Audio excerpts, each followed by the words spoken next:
Where you look, where you touch, Where you feel, yeah. Where you know, where you touch, where you feel, yeah. Yeah. Can we talk about me and you? Can we talk about the truth?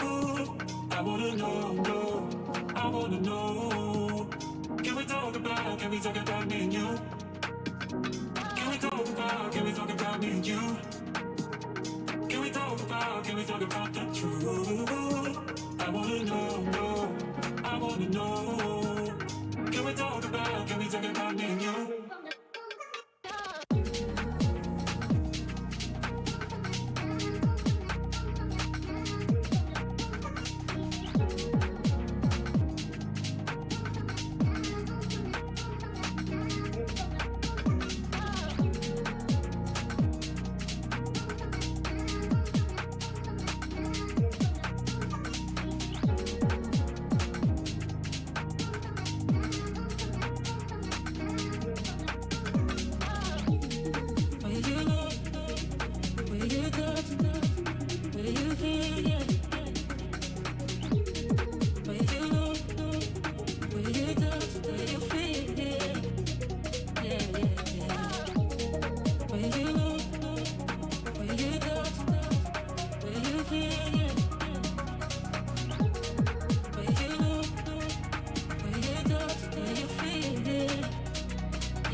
Feel it.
Scattered in the sky, streaks of color begin tracing the lines to roads we're facing. I stare into reflections. With new resolve found, a battleground takes form. And at long last, countdown now. Steady brush in your hands. The shots diverge. A sudden surge of power courses through my veins. Now we'll win the fight. A flash of light shines brightly on a stage of conquer tonight.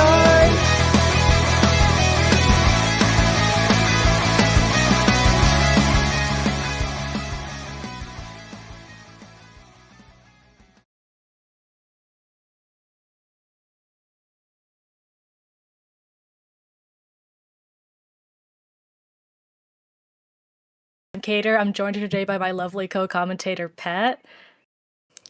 Hello, and yes, it's the finals for Season 10. We've had so many SACs, so many adventures with so many teams, and here we are again for another finals. Yes, we are. Well, we are going to be starting off, I believe, with StarZ Impact versus Xiphias. Is that correct? Yes, that's going to be our first two teams to start the day. Of course, it's not just us. We have 4 streams today. Of course, IPL will be the main channel, but we are also on Splatoon Tourney and on... I have no memory. I'm so sorry to all. Splatoon Tourney, Dapple Productions, Under Pressure, I Under believe, is Pressure, the of fourth course, one, and yes. then IPL being the main one. So yes, 4 concurrent streams. Every match is being streamed, I believe. So if there's a specific team you want to follow along, you can. Every is going to be streamed. Let's take a look at the maps that we've got today for our first round here. We're going to begin classic map mode combination, Splat Zones on Robo Ramen, and then the other 2 are going to be counter picks by the losing team. Yeah, it's just a best of 3. It's pretty rough after going a whole season of having to play in a best of 3 with so much on the balance. But remember, this is a double elimination bracket. There's still a second chance after that, but of course, I mean, you want to win it. You want to start with a W, and starting with Robo Roman on zones, we have a pretty neutral map that favors any kind of team, all different strategies. Yeah, definitely. With how predominantly this map mode is played, want to be doing on here, and we can take a look at the weapons that both of these teams are bringing on the side of StarZ Impact. You can see Crater having that bucket possibly could come out. You know, this map's got a lot of verticality, and of course Xiphias also has that bucket. That's the Tri-Slosher as well as the Dread here. So a lot of different weapons we see here that could really take advantage of the layout of this map. Yeah, lots of different weapons, and both of these teams have more than 4 players, which means there's always a surprise. You're not sure exactly, even if you've fought this team before, you might see a different roster, different arrangement of these players. And I noticed that Sluggy on the side of Xiphias is playing the bow. There's a new bow on the block. Are we going to see these new weapons that just came out? Yes, I know that yesterday during Triton Cup we did. I Mhm. was streaming, you were casting, so we were over there on Dapple. We did see some of the new weapons come out, namely the new Dread was being used a lot. We saw the Charger as well. Those Mhm. crab tanks are becoming really prevalent in the scenes here. So I Yeah. do wonder if we're going to be seeing that, especially because Ramit's got some really strong crab spots. Predominantly coming to mind that glass by the choke point. Yeah, as you said, these choke points, that elbow that decides the pace of so many games could decide a lot right here. But let's get right into the game, Cater, All and see right. what these two teams have for us. I love those coordinated splash tags on the Yeah. side of StarZ Impact there. Makes me so happy to see teams coordinate. All right, let's take a look at these comps we've got here. We do have the new Stamper coming out here from, I believe that's Silix on that Stickers Splatana Yeah. Stamper. So we've got the Booyah and Auto very strong here. The Booyah can put a lot of work into that zone. Could definitely work very well, especially with that Yeah. Try and the new Dualies coming out here too. Ooh. Yeah, I love these new Julies as well. They can do so much thanks to these fizzy bombs. And of course, stand in a right spot. Right now, it looks like we have a big opening by Xiphias taking control of the zone and pushing StarZ away. Yeah, but they had it here on the side of StarZ, gonna get a nice pick there. We do see the bubble popped on choke, but it gets pretty shredded really quickly, and that mist there also dissipating. With the wall here, StarZ is going to be able to push back into the zone. They do lose 2 members, but it looks like with the combined power of the Headit here as well as the S-Blast coming, they should be able to recap zone. There it is. A little bit delayed though, but now they've got full power. We're gonna see the Booyah Bomb come out here, aimed at right at the choke there, losing 2 members though. So we still have the Headit a little bit far back, getting the jumps in though. Very nice here. Yes, StarZ in yellow, very much holding the zone, taking the lead, but here comes the answer by Xiphias, instantly throwing the Booyah Bomb and activating. Oh, wait! StarZ countering and getting the splats they need to get right now. Xiphias are forced out, getting splatted several times, and it's StarZ now trying to push ahead of that zone to re-establish control, but the bubbler by Xiphias will allow them to stay here and keep the fight going. Oh yeah, the bubbler and the fizzy combination from those dualies here, and the inkjet from E-Man here also putting in a lot of work. We've got the cooler out as well, so all 3 of those specials really helping Xiphias take back the zone here. Now they're starting to move up to StarZ's choke, but immediately we do have the Booyah Bomb pushing 2 members all the way back to the other side of zone, allowing Xiphias to try and bring up an answer to this. But with the Stamper still running around in the zone, it's going to be really difficult for StarZ to get in here. Even without Burst Bomb, a Stamper is still a Stamper, is still a danger for everybody in sight right now. Xiphias doing a wonderful job holding the zone and making more and more points right now. StarZ not able to really get in. The Heavy Edit able to paint but only neutralize. They didn't apply penalty, and now with Jose putting a bubbler on the zone. Oh, the Booyah Bomb is able to put them out, but that crab needs to paint Nightmare. That crab needs to paint the zone. They get it.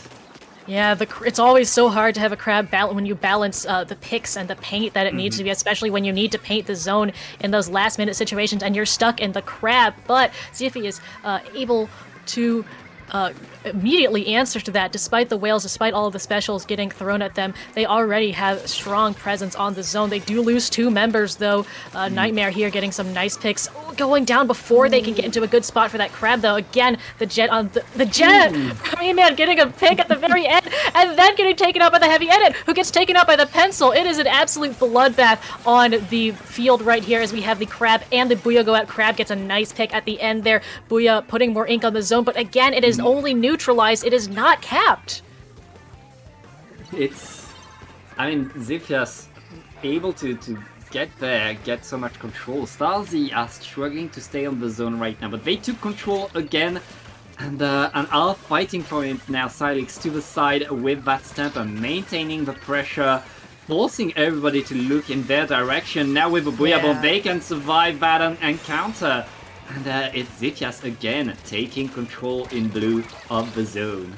Yeah, you can see forcing two sets of eyes on them and getting one pick. The Headit coolering themselves, hopefully trying to just paint and wait for their teammates, but they're alone and they get taken out by the pencil. It's a very difficult matchup when you're isolated and you can't take a different angle. I say this myself as a Headit player. Another jet pick coming out here from E-Man. That try pick is really putting in a lot of work here. We have another crab from Nightmare just trying to paint the zone with their teammates, but it feels like the StarZ is just kind of scattered right now. Can't focus all of their power on the zone at one time, especially with the Stamper here drawing some eyes towards them.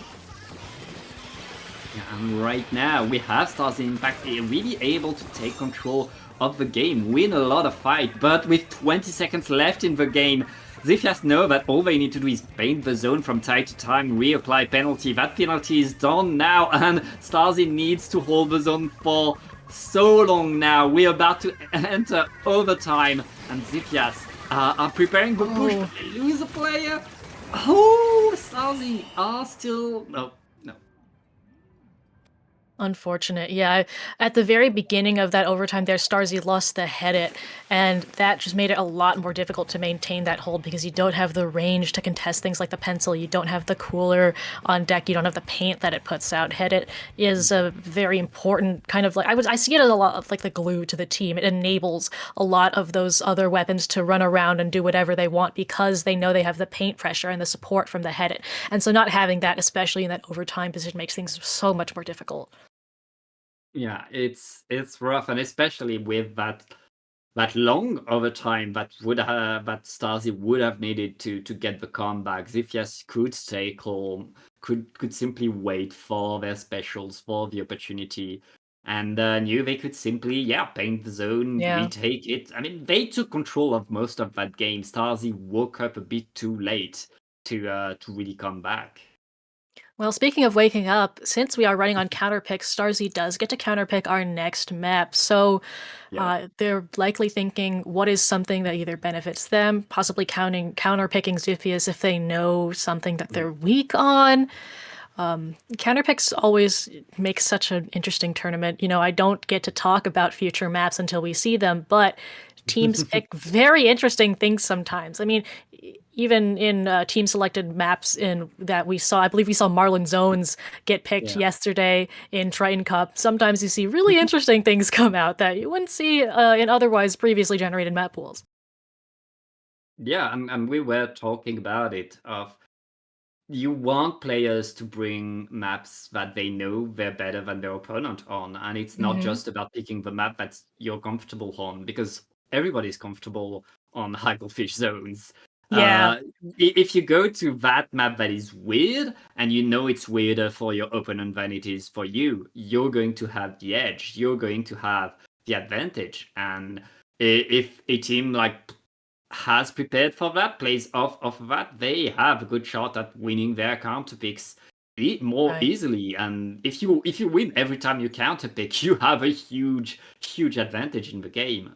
Absolutely. I mean, of course, being forced to counterpick also is a position that you don't necessarily want to be put in because it does mean you lost at least one match, possibly setting the tone for the set.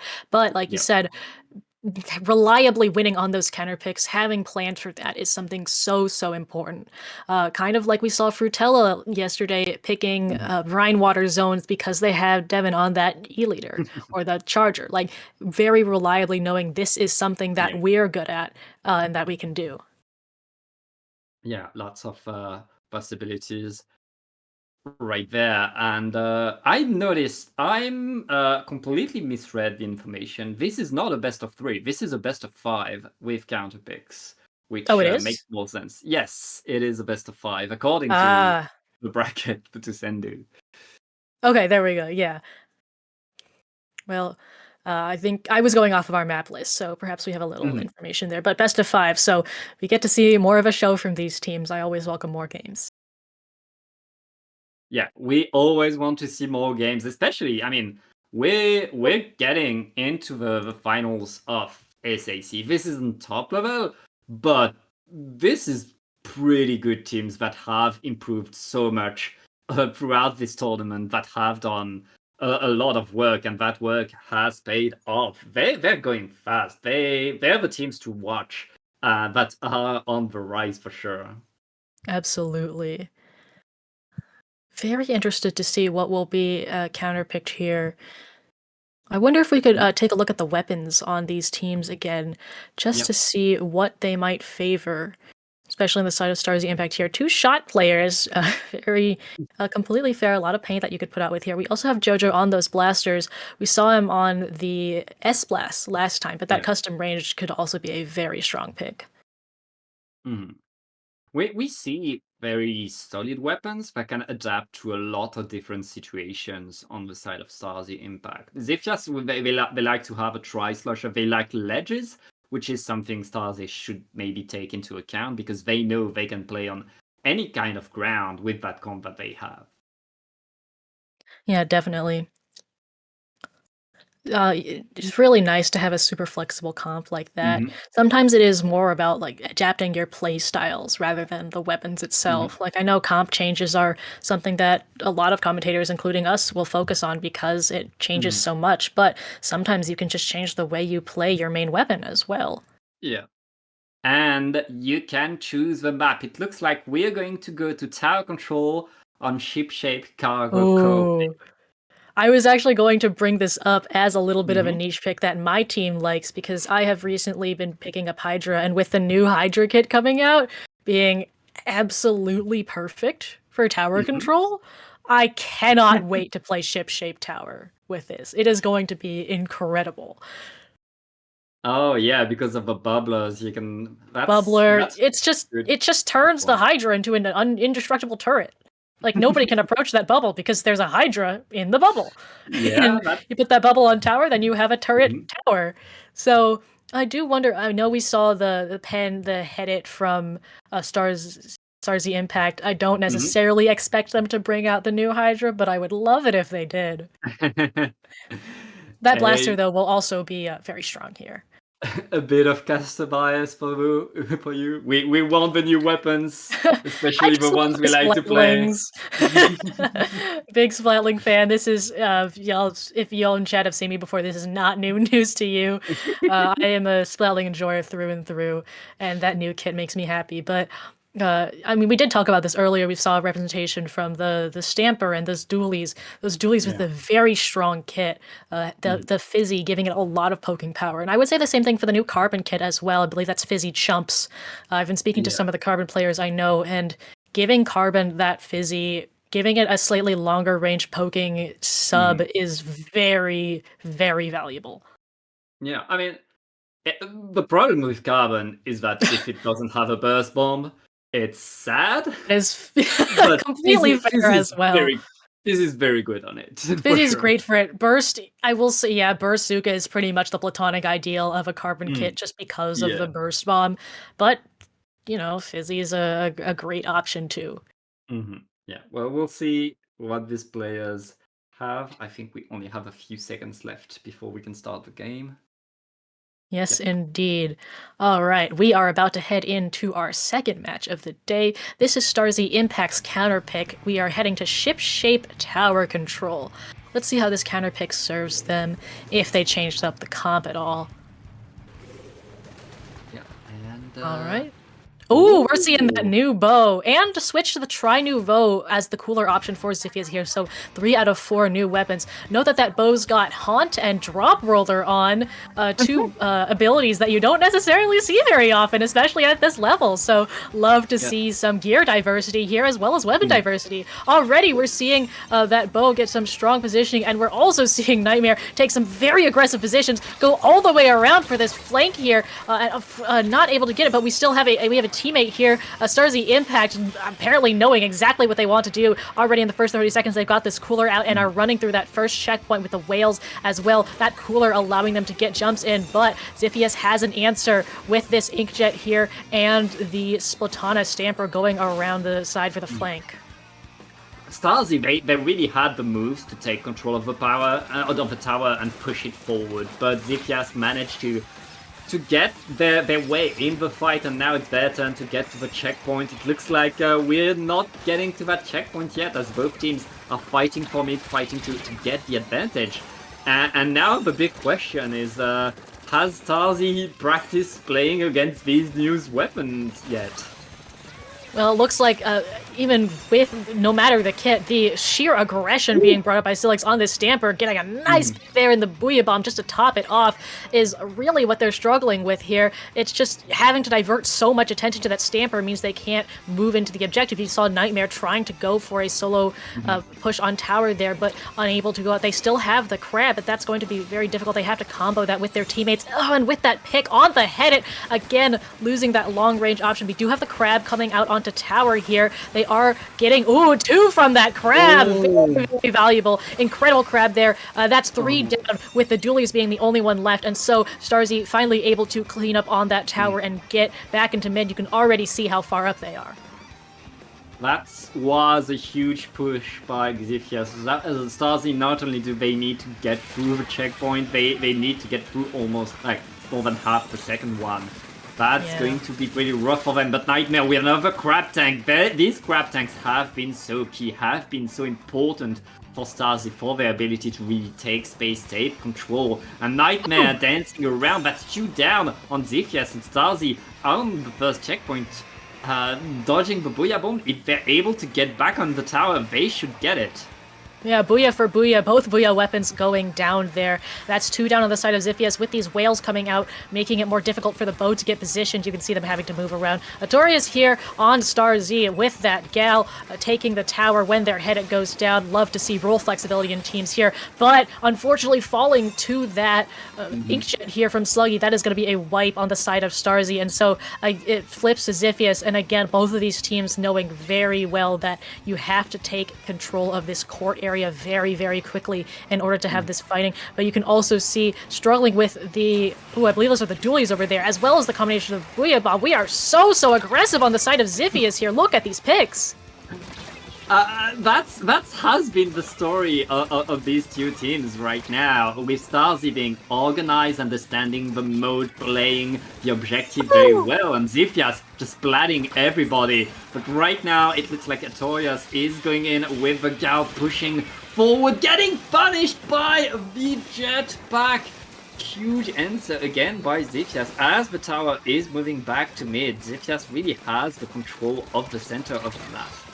Nightmare trying to get the jump on that Tri-Slosher, unfortunately not able to get that pick. The head a little bit far back from their teammates as we're getting, again, Booyah versus Booyah here. And the Booyah on the side of StarZ is shredded. Very unfortunate there. They lose Nightmare on those Dualies as well. And you can see the top ledges getting threatened by that Tri-Slosher, so we're unable to set up there as well. Both Artorias and Jojo are really trying to set up here. Gets a pick on that bow. Very, very nice. Artorias looking for a second one with this Gal playing around their wall very nicely, but getting caught out by that Tri-Slosher. We are in the last 40 seconds of our game, and right now this tower is solidly in control of Xiphias.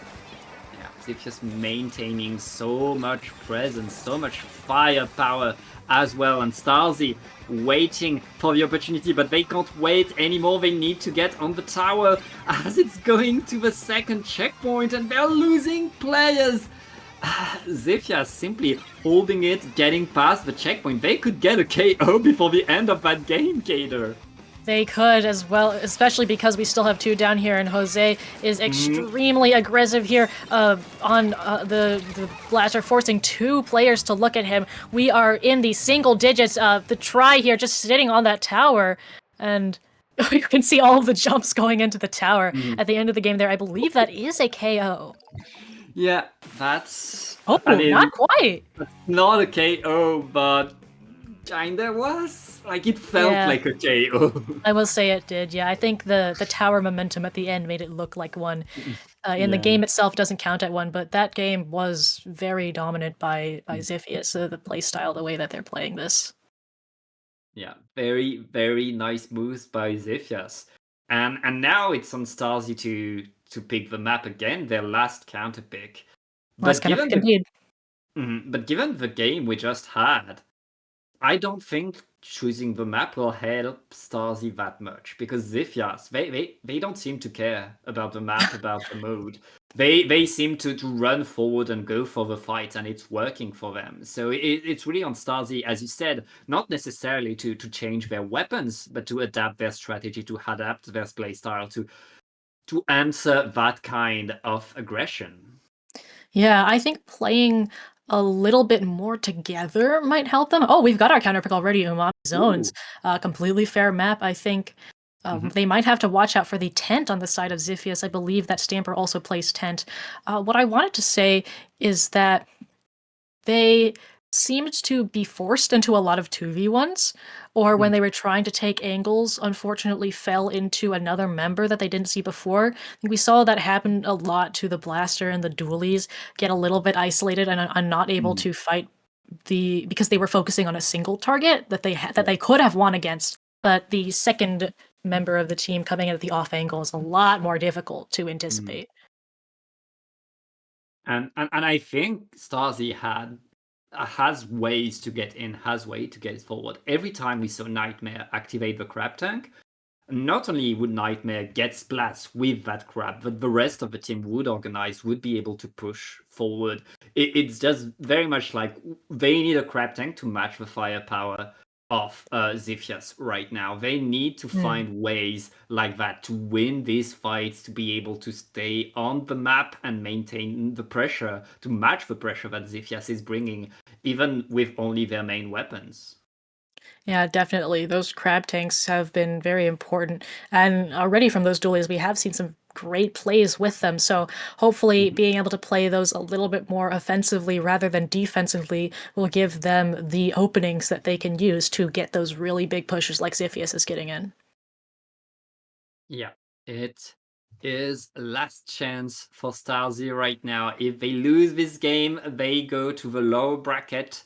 And Xiphias, they're feeling pretty good. I mean, they have no fear. All their pushes have worked so well for them. They've won their fights. They've gotten almost to a KO in the end. Just the game would have lasted a few extra seconds. They Yeah. would have gotten that KO.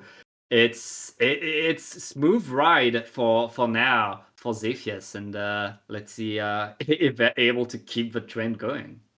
Yeah, they've definitely got momentum in their favor right now, but also I've seen plenty of reverse sweep in all of the tournaments that I've been around, and it is definitely possible. So, if StarZ is able to find something that works, whether that's a playstyle change, comp change, whatever works for them here on Umami Zones where we're going to, that should definitely help. I will say they should be able to at least stall out a little bit more here or have a little bit more time because this map is a double zone map. However, as all of us comp players likely know, sometimes the lockout on this map can just be miserable. Yeah, it's you need a means to push. You need, like, being able to lock out your opponent is important on here. You need to be able to break the other team's lockout. You need these powerful displacement specials like strikes or Booyabon to really be able to get in, because otherwise you're risking a very, very rough and painful game. Definitely, yeah. I think those Booyah Bombs are really gonna come into play here.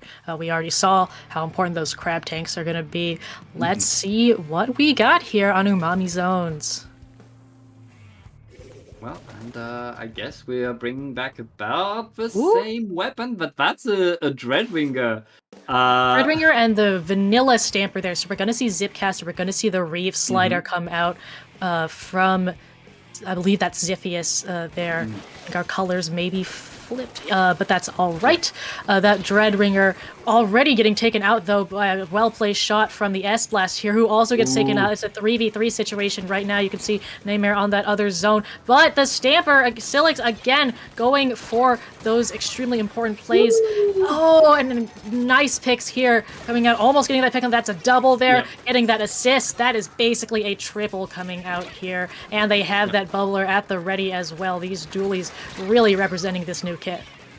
Yeah, doing very, very well for Xiphias in blue right there as StarZ. I mean, they're there. They need to find the push. They need to be in, and the killer whale will allow them to push in thanks to the Booyah Bomb as well. They're able to retake the zone, put themselves there, get the splats. That's what you need to do if you StarZ one push at a time.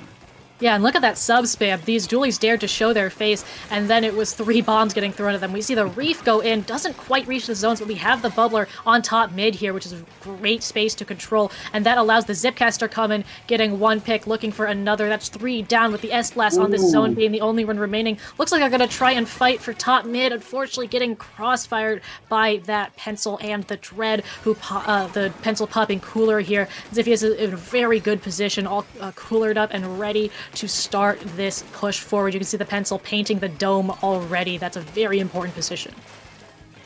Yeah, Xiphias absolutely controlling everything, done with their penalty, forced out by the crab tank. Can StarZ get back the control? And it looks like, yes, with 3 players down, make that a wipeout. StarZ are taking the zone, are taking control. Now it's their turn to really initiate that lockout, put themselves in there, forcing Xiphias to use their bubbler in their spawn. That's going to be pretty good for StarZ. Oh, but the mechanics from these dualies here, getting 2 and looking for 3, getting taken out by the head, though. Very, very important pick, because that means the head it's gonna be able to continue to get jumps in. Penalty is over for StarZ right now, and despite losing a couple of players, they're in a very good position, picking off that person dropping in right there. The head just hanging out, and they've got the lead now as well. Dualies do go down on Dome, though, but that Gal is still there, as well as the S-Blast for defense. They're gonna watch out for the Reef Slider, which doesn't reach the zones. Is looking to get punished. Slider itself doesn't get punished, though, and that zone control is... Oh no, the Zipcaster is gonna get taken out. I was gonna say it might flip, but StarZ has awoken up and is winning these fights, and they didn't get neutralized.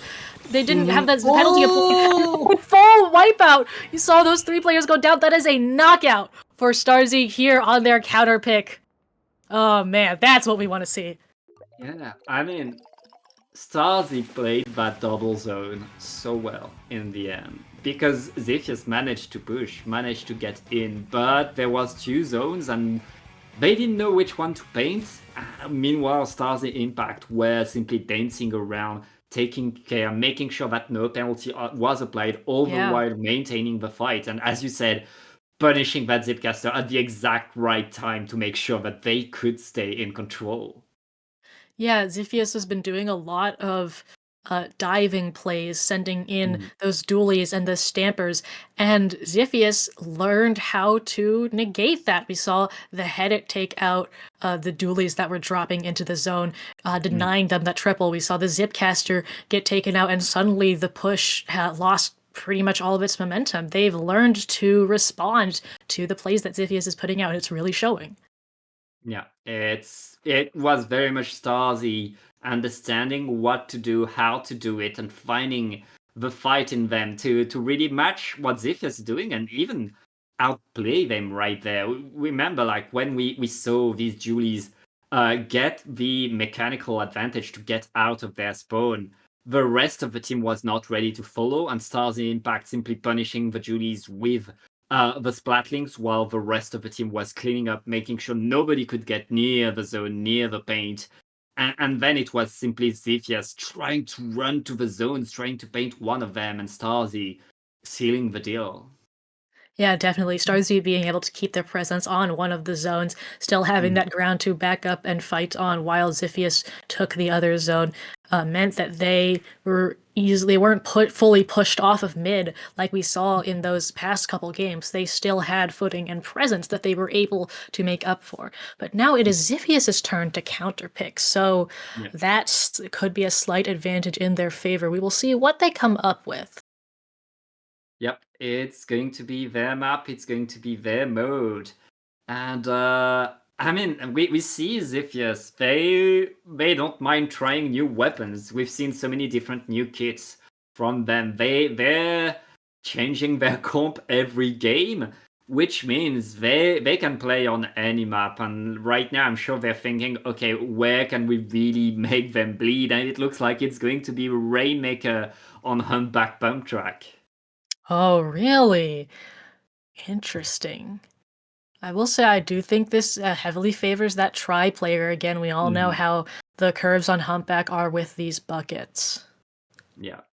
I mean, we could have a Tri-Slasher and a Dreadringer on the side of Xiphias, and We could. yeah, that could very much give them so much firepower, so much ability to get into these fights, and Xiphias very much wants to get into these fights. That's what they like to do. So I'm not kind of surprised to see a Rainmaker, because this is the mode for people that like to splat. Definitely, you get one wipe and suddenly 50 points are off the board in the blink of an eye. This really favors Xiphias's playstyle that Mhm. we've been seeing of the diving and the taking advantage of the wipes. They don't have an objective that they have to hold on to for a long period of time. As long as they get it to those checkpoints, it doesn't matter how quickly it takes. Yeah, it doesn't matter. And especially on this map, once you're past the checkpoint, once you're past that elbow, the points they go very, Oh yeah. very, very fast. You only need one curling bomb or fizzy bomb to trace the path, and then you can simply get so many points in a single second. That can go very, very fast, and yeah, it's on both teams to have their bombs ready to really stop the Rainmaker before it can do that. Definitely. All right. We looks like we have Sluggy back, so we are going to be seeing that bow. I think that's completely fair. The curving ability of those shots very, very valuable here. Nightmare's going to swap to those new dualies. We've got Sluggy on the new bow. We've got an S blast on both sides now. Actually, Smokey coming in to bring out that S blast here. And then for their cooler, they're going to have that Tri Nouveau. Completely fair. As we said, sloshers have a field day on this map. Yeah, and both teams bringing the new Julies will have these bubblers Ooh. that are very good, especially for the checkpoint to get through it. Right now, it looks Yeah. like StarZ Impact are on that checkpoint, getting it right away. That's the kind of opening you want to see if you StarZ Impact. And now Xiphias are doing what they're not used to, which is defending. Yeah, Bubbler versus Bubbler here, and that one on Xiphias is getting shredded very quickly. Them going 3 down in the opening here is put them on the back foot. You can see Artorias on that. Oh! What? What? My goodness! That's not a dunk, though. We see Smokey and S-Blast getting the pick just in time, and that is going to be popped for them. 2 down on the side of StarZ. I don't think they have any more. Yeah, Tori's getting taken out. No, Jojo is still here. Okay, Jojo finally going down there. I don't think any more jumps for them, but all the way down to 1 in the span of a minute for StarZ Impact here. They got that 3 down in the opening, and then you saw they sent Torius on that gal above, and also having that bubble with the Rainmaker. Just incredible first push, and now Xiphias has to knock out. Yeah, I mean, we're playing a completely different game right now. Xiphias, who were feeling so confident, who were winning fights, got pummeled and need a monster comeback to get back into this game. But this is the mode for comeback. This is the map for KOs.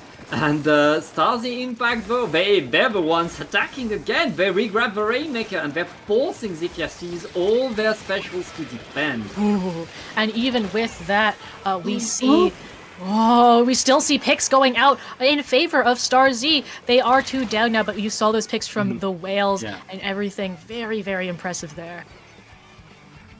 And StarZ doing a great job right now, but it looks like Xiphias are able to take back control of mid, to take control of the Rainmaker with 2 down onto Xiphias. They should have a nice alleyway onto the checkpoint, especially with that big bubbler to help with it. Xiphias tying up the checkpoint, but now there's only one thing to do, and that's get the KO. Well, they're looking for that right now with the Rainmaker shots and this Jet shots painting so much of a path. That Booyah Bomb narrowly missing the Inkjet here. We do have the Headit, though, unfortunately getting caught out by a Rainmaker shot. We see Eman just inching this forward, getting caught out by the Fizzy Bomb, though, a little bit of subspam. Jojo opting to drop here and take this fight in mid. S-Blast versus S-Blast all the way back there. Meanwhile, we're a little bit caught up in this elbow section, and it looks like they're debating on whether to continue taking it fully. The Rainmaker is all alone right now and very apt to get jumped right here. Xiphias know that it doesn't matter if they push and get a few extra points. A few extra points don't matter. They need to get that big push. They need to get a wipeout. They need to get a KO. So they need to win these fights to the side. Keeping the Rainmaker alive isn't really that important right now, and that Rainmaker is moving forward. I think there's not that much time left on their clock, so they're going to let StarZ get back that control as Xiphias is regrouping, trying to mount another push, and with a bubbler next to the Rainmaker, can they get the splat? No!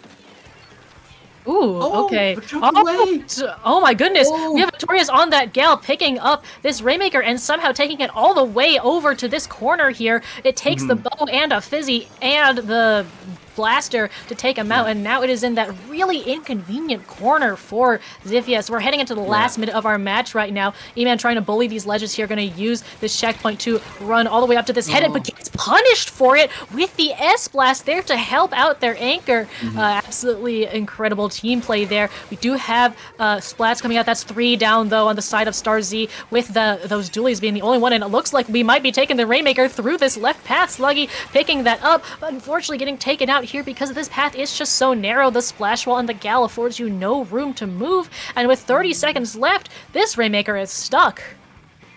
This is such an awkward spot for the Rainmaker to attack right now. StarZ, in fact, really took control of that game, and I don't think Xiphias will be able to even get overtime. Yeah, you can see they're just painting this Rainmaker shield to make it that much more difficult for Xiphias to pop. Splash wall directly on top of the Rainmaker to end that game. I would say play lame, win game, but they're not even the ones that put the Rainmaker there. Xiphias did.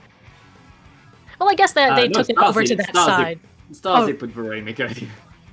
Well, no, Xiphias put the Rainmaker in that position, but StarZ put it on that side. So I guess it's a little bit of both teams' effort. Either way, it's very, very awkward for Xiphias to try and push there, and definitely a fair spot to keep it in for the end of the game.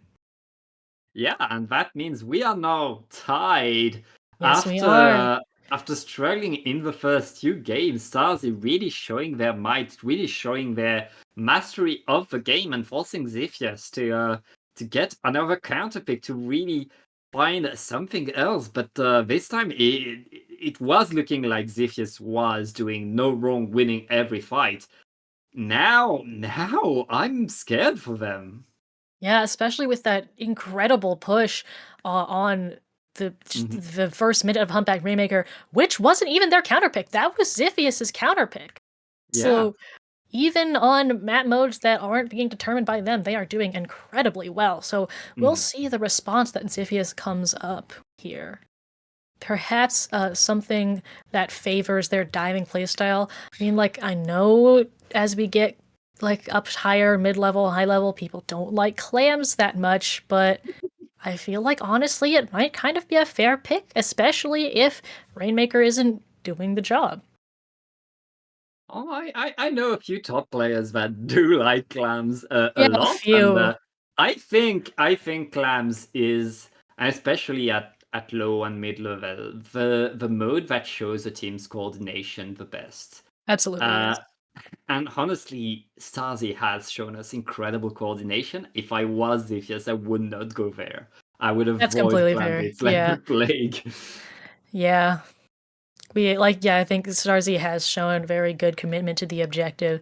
Xiphias wants maybe something. I don't have the counterpick rules memorized for this, so I'm not entirely sure what the rules on going back to modes you've won on already are. You can't go back to maps you've won on, I think. Well, it looks like you can go back to a mode you won on, because we are going to flat zones on Mahi Mahi Resort, Kater. Oh, okay. I see. Definitely can favor Xiphias here with the really liking taking those plat or court positions depending on the map, especially before the water goes down. This map is so linear and doesn't provide a lot of space to fight, and if Xiphias is able to force and win those fights like they did in Robo Ramen, it could really go well for them. Yeah, I think the thing that could go well for them also is that they have a backline. They don't have a heavy-headed splatling. They have either a bow or a pencil, something with extra range. On Yeah. Mahi Resort, there are good snipes position that allow you to take a bit more control. These are the tiny things that give you a bit more edge in the game, on the map. So I think this is a good map mode for Xiphias, even though it's also a map that works well for lots of different comps, for lots of different playstyle. And I'm sure StarZ right now, they're getting pretty familiar with the way Xiphias likes to play. So we'll see if they're able to counter that. Yeah, I think we may see a shift in the momentum of the game after that water goes down as well, because that makes the map so much larger, and there's a lot more routes of entry. If StarZ is on the back foot in that point in the game, they would have a lot more places to break out or get that re-entry into the zone, or try and force those 2v1s, or try not to lose those fights that have been so extremely important, and they have been, like we've seen, denying those dives that Xiphias needs to win those fights, get those advantages. Yeah. Let's get into the game right now. Game 5, the decider between these two teams. And it looks like we're going to see weapons we've seen already. Very much, not that much of a surprise between the two. Pay attention to the Dreadringer though, because we have a good Reef Slider cheese on here. Yes, indeed, that reef very much going to come in handy here. Already we're seeing a lot of blue get put on this side, the Dread, the paint, and that is going to be zone cap for Xiphias 2 down. Oh, a lot of picks coming out here, though, with this head putting in a lot of work. I think that was a triple on their end. Despite that, their team not able to follow up on it immediately, but so much space because Jose here is the only one left on the zone, gets taken out. That penalty, there is the penalty applied to Xiphias. Yeah, very nice answer instantly from StarZ. In fact, that these moves by the Heavy Edit really stopped the game, allowed the rest of the team to come back faster. And right now it's on Xiphias to get in Silix with the Zipcaster, allowing the team to get a lot of splats. That's a delayed wipe in favor of Xiphias, who are taking back control of the zone, and now they activate the Tactical, which means they will be very efficient for that defense. Yeah, great cooler timing. You can see how that is really helping them there. Water going to drop soon, likely if this push continues at the rate that it is. We do see the Stamper going down. You can see Nightmare popping that bubble, using it. Unfortunately getting taken out, but we have the Booyah on the zone. We have the Reef to counter it, though. That Headed going down there with the bubble on the zone as well. The whales are going to come out, but there's not too much damage to chip with that. We do see the Headed being back, able to use that, and we see StarZ. There we go. That's what we like to see, getting that pick there. You see Jose there also getting punished for attempting that dive there, and now StarZ is in a position familiar to what we've seen in the last two games, but they just need to hopefully push up a little bit more and start winning those fights. Yeah, StarZ right now doing what they need to do, which is camp that ledge, be ready for Booyah Bomb to disrupt anything. But Xiphias are activating the Tactical right now, and the Zipcaster going in with all of their specials. They're not able to apply penalty. They didn't apply penalty, they didn't get anything. They did not. That is the lead flip, and we have the whales coming out. There's one more chance for Xiphias to get into this zone. Probably that Dread, yeah, looking for a Reef Slider, but getting taken out there. That's two members down. We only see the Pencil and the Doolies right now. The Doolies all on their own, trying to get some picks, but getting zoned out by that Fizzy Bob. We're in the single digits right now, and I think this is it for the match. We have the Dread going in, but it's not going to be enough, and we have a reverse sweep for StarZ Impact in our first match here of SAC Finals. And that's just the first round. Oh my goodness. Yeah, hey, like I said in the middle of this set, I've seen my fair share of reverse sweeps, and this is going to be another one of them, because wow, StarZ really showed adaptability and learning of their opponent this set.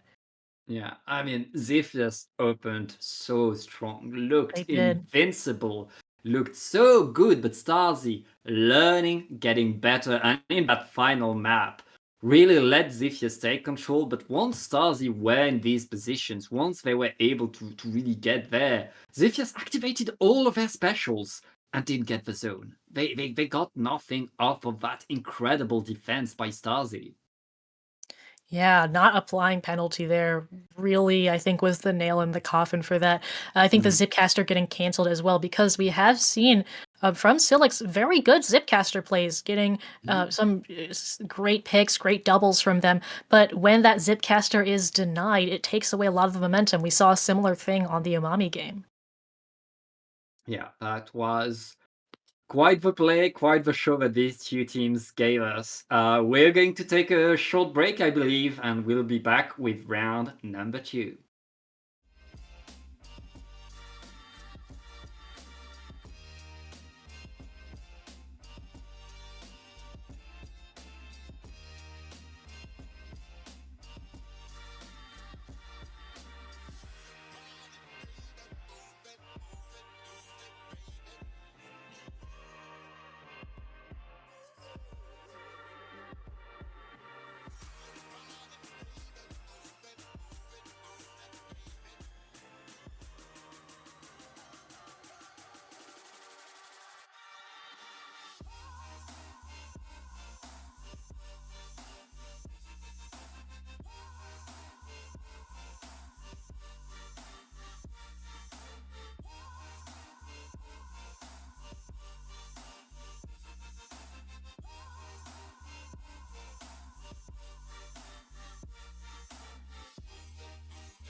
And welcome back to this final of SAC Season 10. I am Pat again with Kader, and we have an incredible game again for you, this time between two classic SAC teams. It's going to be Unlimited Woomy United against the Big Fat Sea Cows. Yeah, both of these pretty much household mid-level names at this point. They've been around the community and they're very familiar faces. Very excited to see them. Unlimited Woomy United having some interesting weapon picks as well. Axiom here on the Glugas, not something that you see every day.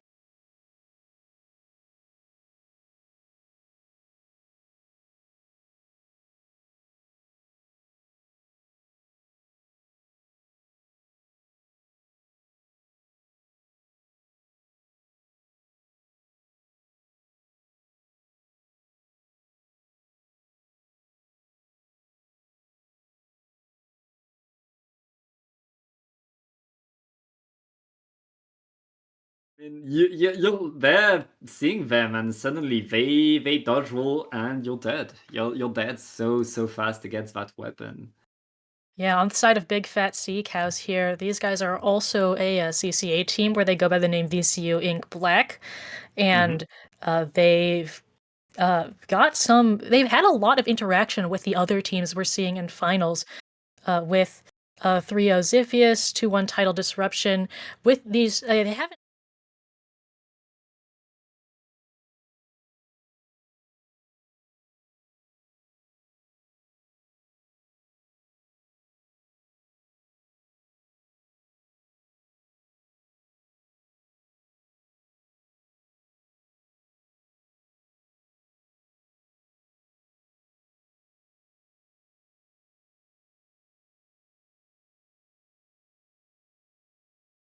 Impressive stats right there, whereas Nothing is more playing off of the KD, I guess.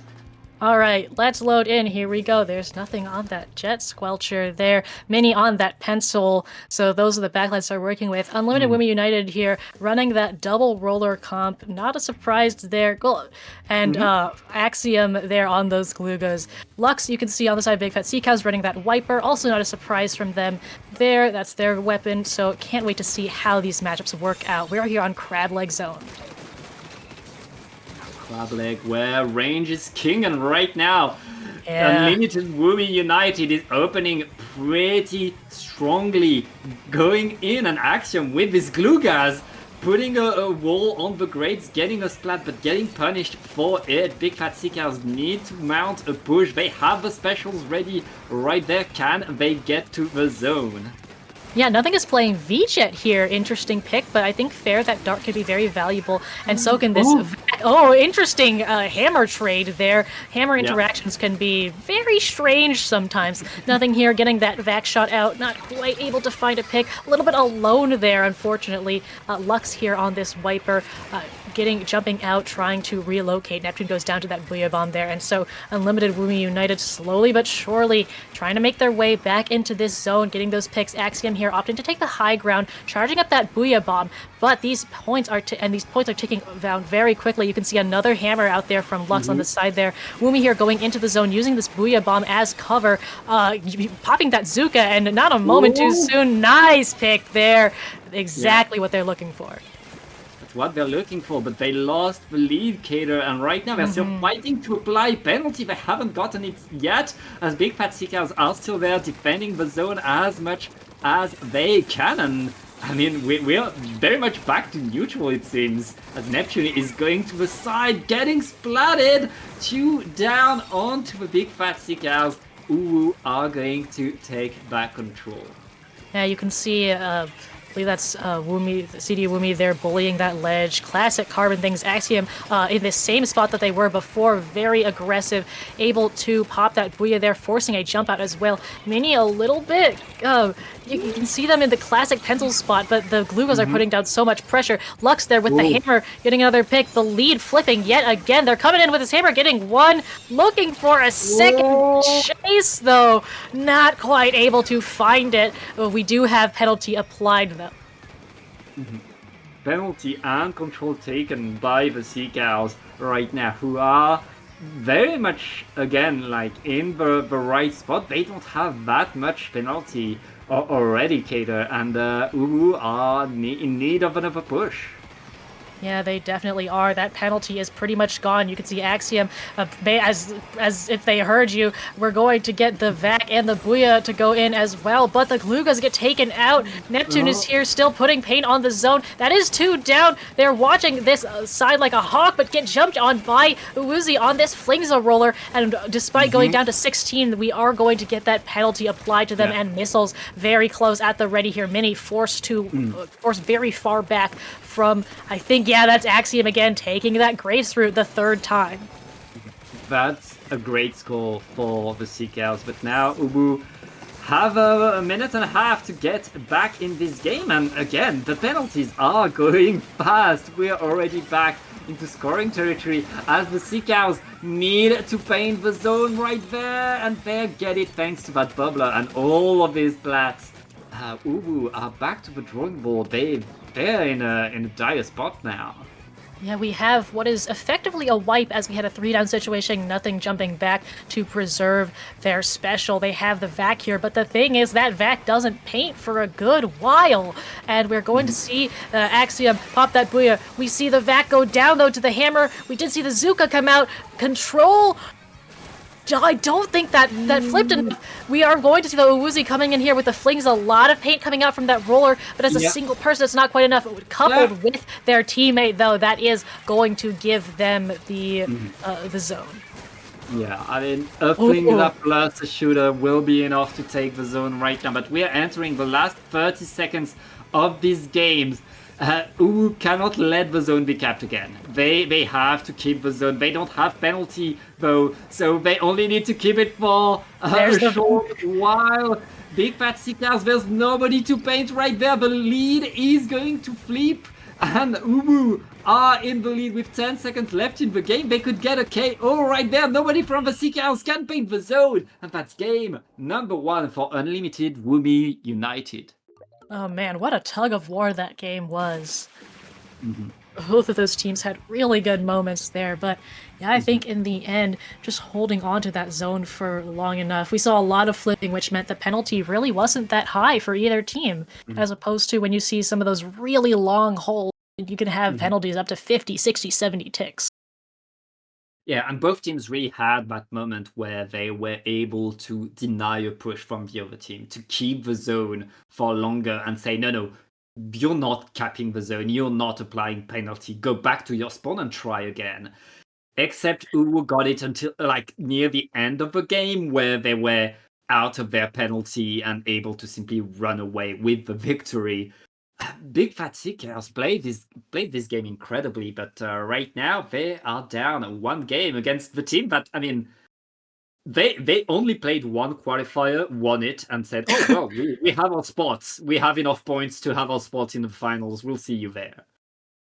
Yeah, and here they are, and rightfully so. Winning that qualifier is no small feat, but it is kind of funny that they did show up and say, all right, we're good. Bye-bye.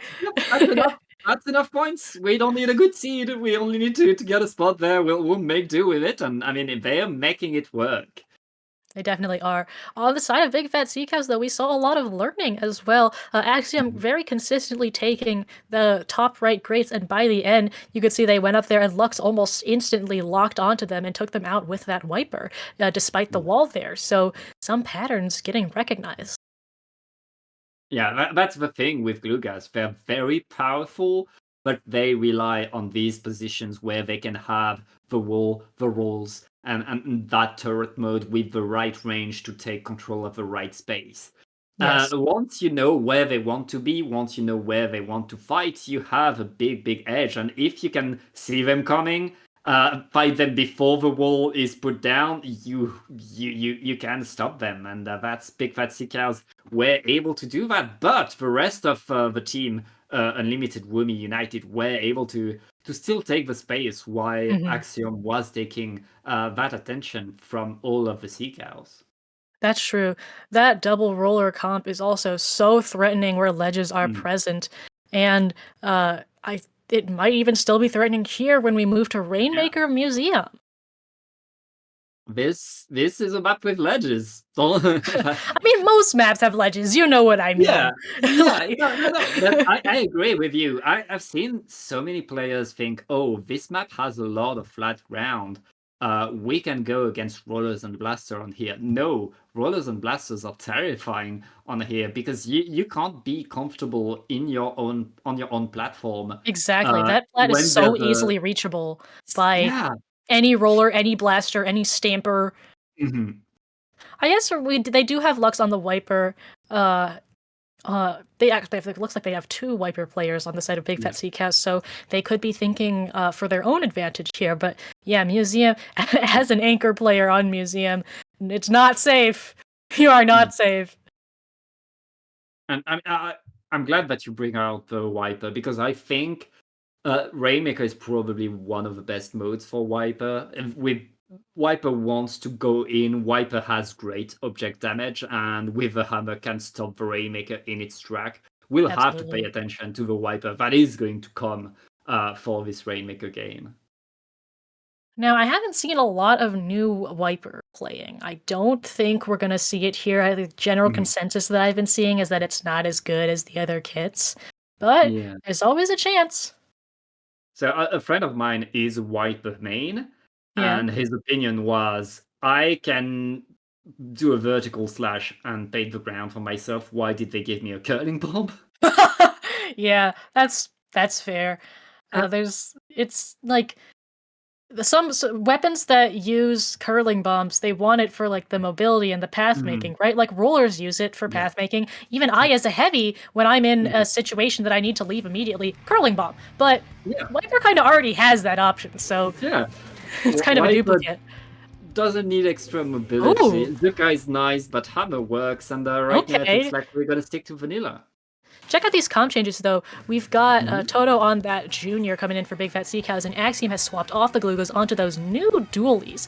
Nothing V is going to stick to that V-Jet sculpture. And yeah, here's exactly what we're talking about. Those ledges, we are not even in the first 15 seconds, and CD Woomy is already contesting that plat. You can see that Mini is being forced to move a little bit. Lux here has dropped onto the side, a little bit pushed back, and nothing is going to go in already with this vac. Do wonder if we'll see them pull out the new jet later in the set, but that is for later speculation as they send that vac shot absolutely flying. Yeah, these vacs are working pretty well for Unlimited Woomy United, who are going to the checkpoint. They missed the jump. They'll have to wait a little bit before going in, but they're still able to break through the checkpoint as the Big Fat Sea Cows are still in defensive mode. Nicely placed bubblers from both teams there. Lux coming out here with the hammer, getting the trade. We've been seeing some interactions that are not really in the favor of the hammer these days for Lux. I think whether that's because of the hammer changes or just because hammer is a whack special, we'll never know. But Mini here going to pick up that Rainmaker Neptune, though, getting taken out for the missiles, forcing Mini all the way back onto the plat and painting a lot. You can see that spinner is almost completely orange now, and that opens it up for the players on Unlimited Woomy United to come in and take down that Rainmaker. Woomy here with this Zuka at the rage, just fearless, absolutely fearlessly going into that bubble. Do get taken out. Lux is popping another hammer here. Yeah, another hammer by Lux. Big Fat Sea Cows are struggling to keep themselves on the map. As I say that, they get pretty much a wipe. The last player had to jump out, and Big Fat Sea Cows are on their way to the checkpoint. Uwu able to respawn, able to set themselves in position to defend, but Mini is going to dunk. We are now tied, and Big Fat Sea Cows have the numbers advantage. They're gonna take the lead, and they're gonna go in. Yeah, Mini dunked that and survived to put down the cooler, which is so important because there's a pick off of the Rainmaker shield pop there, and even with that cleanup, I think being pretty much done, as you can see Uwuzi here absolutely rushing down Mini and getting punished for doing so in a straight line. We've got CD Woomy picking up the Rainmaker. Not so often you see one of the roller plays doing that. I think they really just wanted to get it out of the spawn there. Rainmaker in a little bit of an awkward position here still. Oh, and they lose 3 players again. Ubusi left alone to defend with that Splinger, but that's no problem. Actually, they're able to get the splats. And see, Woomy is going to go in with a carbon punish. It's a lot of players down. It looks like the Big Fat Sea Cows won't be able to push further, but they're still delaying, taking a lot of time with that Rainmaker, Kato. Yeah, they absolutely are. Mini wielding this Rainmaker like it's their main weapon. But get it? What? What took them out? Oh, the timer ran out. It was because we can see. I think they spent too long on the Rainmaker free zone. I think that makes it take down twice as fast. But yeah, I did not expect that. Oh man, that's 3 down though, basically on the side of Unlimited Woomy United. Neptune here already going in, looking for all of this paint up here on the spinner and flat area. Has that Zuka at the ready. Oh, great place to put. This high ground is so valuable. Gets one immediately and looking for another pick on Axiom here. Big Fat CCAL struggled at the start of this game, but right now they look like they're in control. They look like they're doing whatever they want. They're trying to get more points, but Axiom is watching and getting those flats. Unlimited Woomy United getting some space, will get the Rainmaker back and drop it. Now they know they need to attack. They need to get some splats before going in, because all of Big Fat CCALs are in defensive position. Oh, there's Lux with another one of the hammers getting taken out by the Rainmaker explosion, though. Axiom is going to go in, and we have the Vac as well. The Vac Rainmaker play, very important here, and that shot clearing out a lot of space. Just 6 points for the side of Unlimited Woomy United in the last minute of our game here, and now we have a wipeout, though, for Big Fat Sea Cows. So the momentum and the objective of this match has suddenly swapped in the last 37 seconds of this match. Big Fat Sea Cows has to pull off another one of their pushes. We will see how this plays out. There's CD Woomy on the carbon. Does take out the junior here. We have Lux on another one of the hammers. Not quite able to make a path. They're hunting down Uwuzi here, trying to go over the plat, but this Rainmaker is a little bit stuck. I mean, Unlimited Woomy United are doing what they need to do, throwing their sub constantly, making sure that the Rainmaker cannot move forward. Neptune is in there on the spinner, but is getting completely surrounded, and Big Fat Seekers have no way in. We are all... Oh, the Vac shot to end the game, taking out that Rainmaker and multiple other teammates. What a close match! Incredible play by Unlimited Woomy United. I mean, Big Fat Seekers played this game so well. They were in control for most of that game, but Unlimited Woomy United just pulling through thanks to that vacuum and a final squid roll to get the lead. That's all they needed. Yeah, that Rainmaker Vac combination, the Vac was honestly perfectly timed. They had the shielding of the suction, and then that shot gave them exactly the range, because it forced everybody from Big Fat Sea Cows to back out of that area, and suddenly they weren't contested anymore. And like you said, that squid roll, that move, an extra 6 points. That's all you need. You don't need to win by 50 points. You only need to win by 1. And Unlimited Woomy United right now are up 2-0 against the Big Fat Sea Cows. The Big Fat Sea Cows are one of our top teams, one of our top 4 seeds of this tournament, of this season. And right now, they're facing losers bracket. Yeah. I mean, they've had their incredible moments. We saw great plays with Mini on that Rainmaker. We've been seeing very important hammers from Lux on that Wiper, but somehow Unlimited Woomy United is just able to pull off these pushes when it matters most. The timing of what they're getting. And I want to say, like, nothing on that Inkvac. I have not seen Inkvac played competitively in a very long time. Of course, I haven't watched a lot of SAC because I have been either, commentating or staffing other things. And so this specific scene is not a lot of it kept up with, but it's very nice to see VJet have some strong presence. As a VJet lover, I'm all for it. I love it. And you talk about timing. What really impressed me as well was not just the timing, which, as you said, was perfect. It was also the spacing, which is the vac. It's very rough, to maintain your teammate in the vacuum thing all the time, which you need to do, otherwise they're going to get splatted. And there's delay that doesn't help with it as well. They really kept their teammate in the vac for as long as possible, and then the perfect shot in the right spot to have the explosion to let them just get the few points they are needed. And now the Big Fat Sea Cows have decided to go back to splat zones, this time on a Robo-Roman. Robo's Ramen Zones. Familiar place. It's almost as if we started the tournament off here. Hey, it's a classic for a reason. People like to play on here. People want to play on here.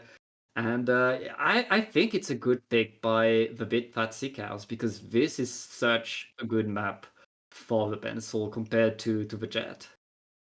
Yeah, that pencil has a lot of area they control and a lot of paint they can put out very quickly onto that zone. Not to mention the very fast coolers on this map, which can be extremely effective, seeing as how you can really rush up to that choke point very quickly. Yeah, well, let's get right into the game and see what these players think about the map. The Glue Guys are back for Unlimited Woomy United. Meanwhile, Big Fat Sick Owls, they're not changing their weapons. The problem That's is not the right. weapon.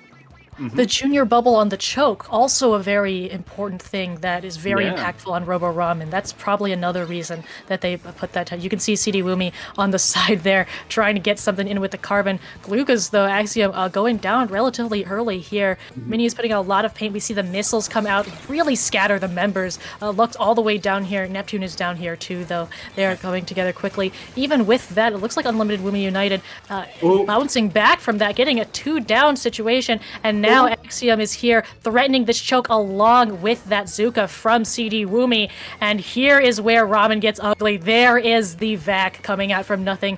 Absolutely all the way to Mini in that spawn area saying, you are absolutely not going anywhere. You are stuck here with us. Great hold by Unlimited Woomy United. Big Fat Sick House waiting for the opportunity, but they lose their players. They can't regroup, they can't prepare their specials.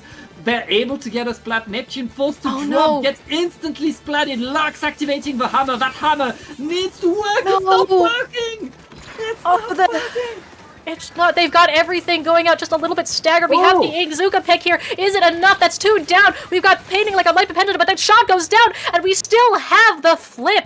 That is a 71-point penalty applied there to Unlimited Woomy United. Big Fat Sick House hanging on just by a thread here. You can see they are putting up that paint, charging up those specials. Neptune, unfortunately, going down. That's a lot of the paint for Big Fat Sick House going down there. We've got the hammer. We've got the Zuka. Lux going in, trying to get a pick, falling down here, though, unfortunately, not looking to... Oh, it does get the hammer throw. I think they anticipated that they were going to be followed. Nice read there.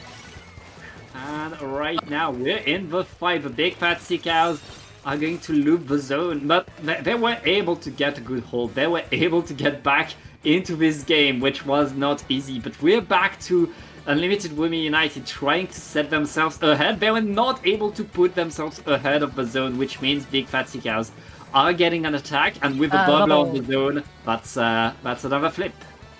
Yes, it is. Bubbler, very, very important and nicely placed. There's another hammer throw, getting nothing. That is a great hammer snipe from Lux there, and that's Axiom down as well. You can see the Woozy did pop those missiles, though, and the chip damage from those going to take out Lux. Woomy here with that Inkzuka as well, and so it looks like there's another flip back. We're back to this tug-of-war situation that we saw very early on. Oh, 2 down. Woomy here, a very, very aggressive position from that carbon, very quickly getting painted out by the pencil, though, and getting taken out by Mini here. Knows how to deal with those carbons, has that cooler for the rest of their team, goes down, though, and that's the loss of a huge amount of range and paint.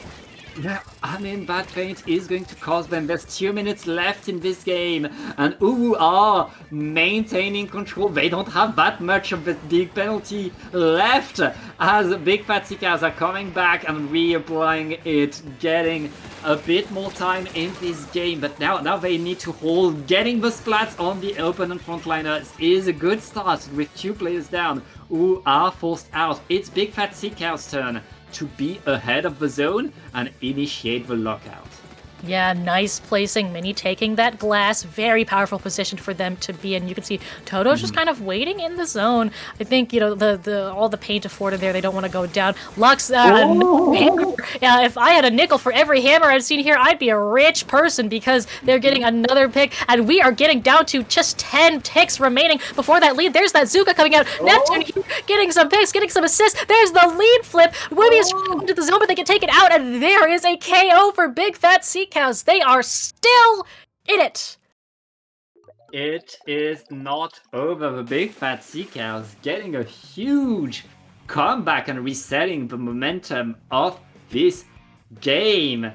I mean, Kato, they struggled to get in there. They struggled to get the zone, they struggled to get control, but once they were in control, they kept it. They didn't let Uwu really get anywhere back, and it worked so well for them. Yes. Oh man. Robo Ramen is always so interesting to commentate. I don't like playing it personally. I don't like it, but it's so interesting to watch just because of the range of holds you can see on that choke point. You can see maybe what Unlimited Woomy United did, putting that vac shot all the way at the very end of the stage where Big Fat Sea Cows was spawning in. Or you could see something like Big Fat Sea Cows was playing it maybe a little bit at a time, working up to those specials, and then once they had the things like those Zukas, the shot positioning, going for it then. Yeah, they were really able to adapt, to take control, and they're learning how to fight this Unlimited Woomy United team, getting better and better at taking their position. Their first push that succeeded, it was just a Zuka saving them in the nick of time. We could have gotten a KO from Uwu at the start of this game.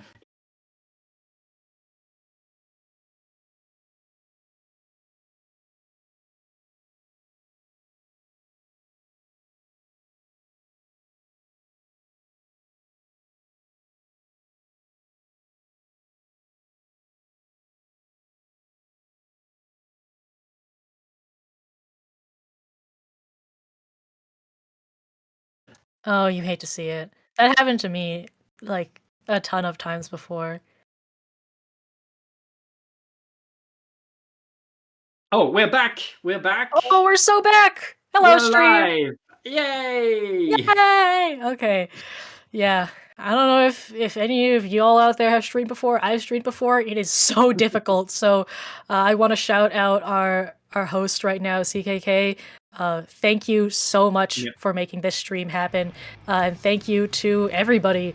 And let's get into this tower control match. Our counterpick is Tower Control Inkling Art Academy.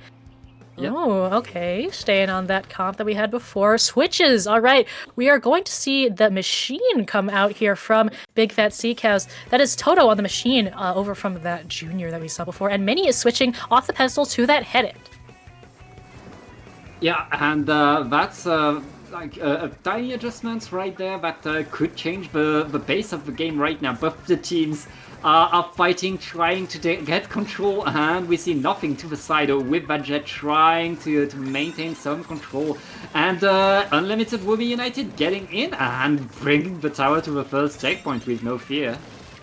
Yeah, they've got that vac at the ready. They have that bubble as well of the Zuka. Here comes out the vac to try and get them past checkpoint 1. Oh, we see a drop on the tower. They're going to take out that vac. Woozy very quickly cleaning up Neptune there, saying, how dare you decide to take out my anchor? And that tower is going to continue. Now with a roller riding it. Well, I see Lux out there charging off another hammer. We've got the missiles at the ready. With 2 down here, I think Unlimited Woomy United might pause this push.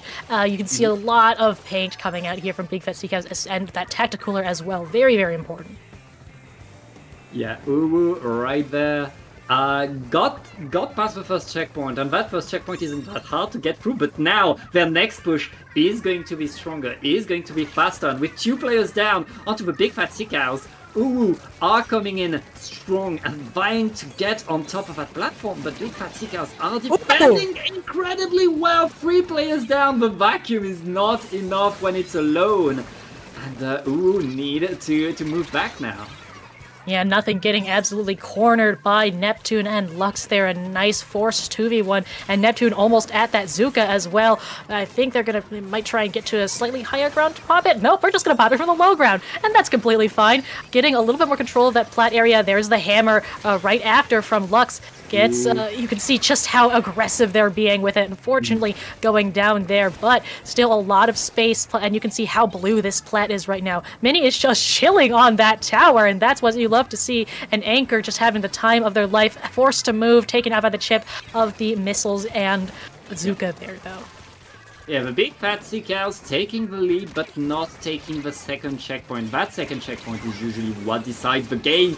And Yes. right now, Uwu are coming on the attack. Lux activating that hammer, but is surrounded and punished for it. That's going to be probably another push for Uwu very soon. Yes, they're on the tower, and with the bubbler next to the top, Axiom is already in there fighting. If Axiom can stay there, this could be a huge push for Uwu.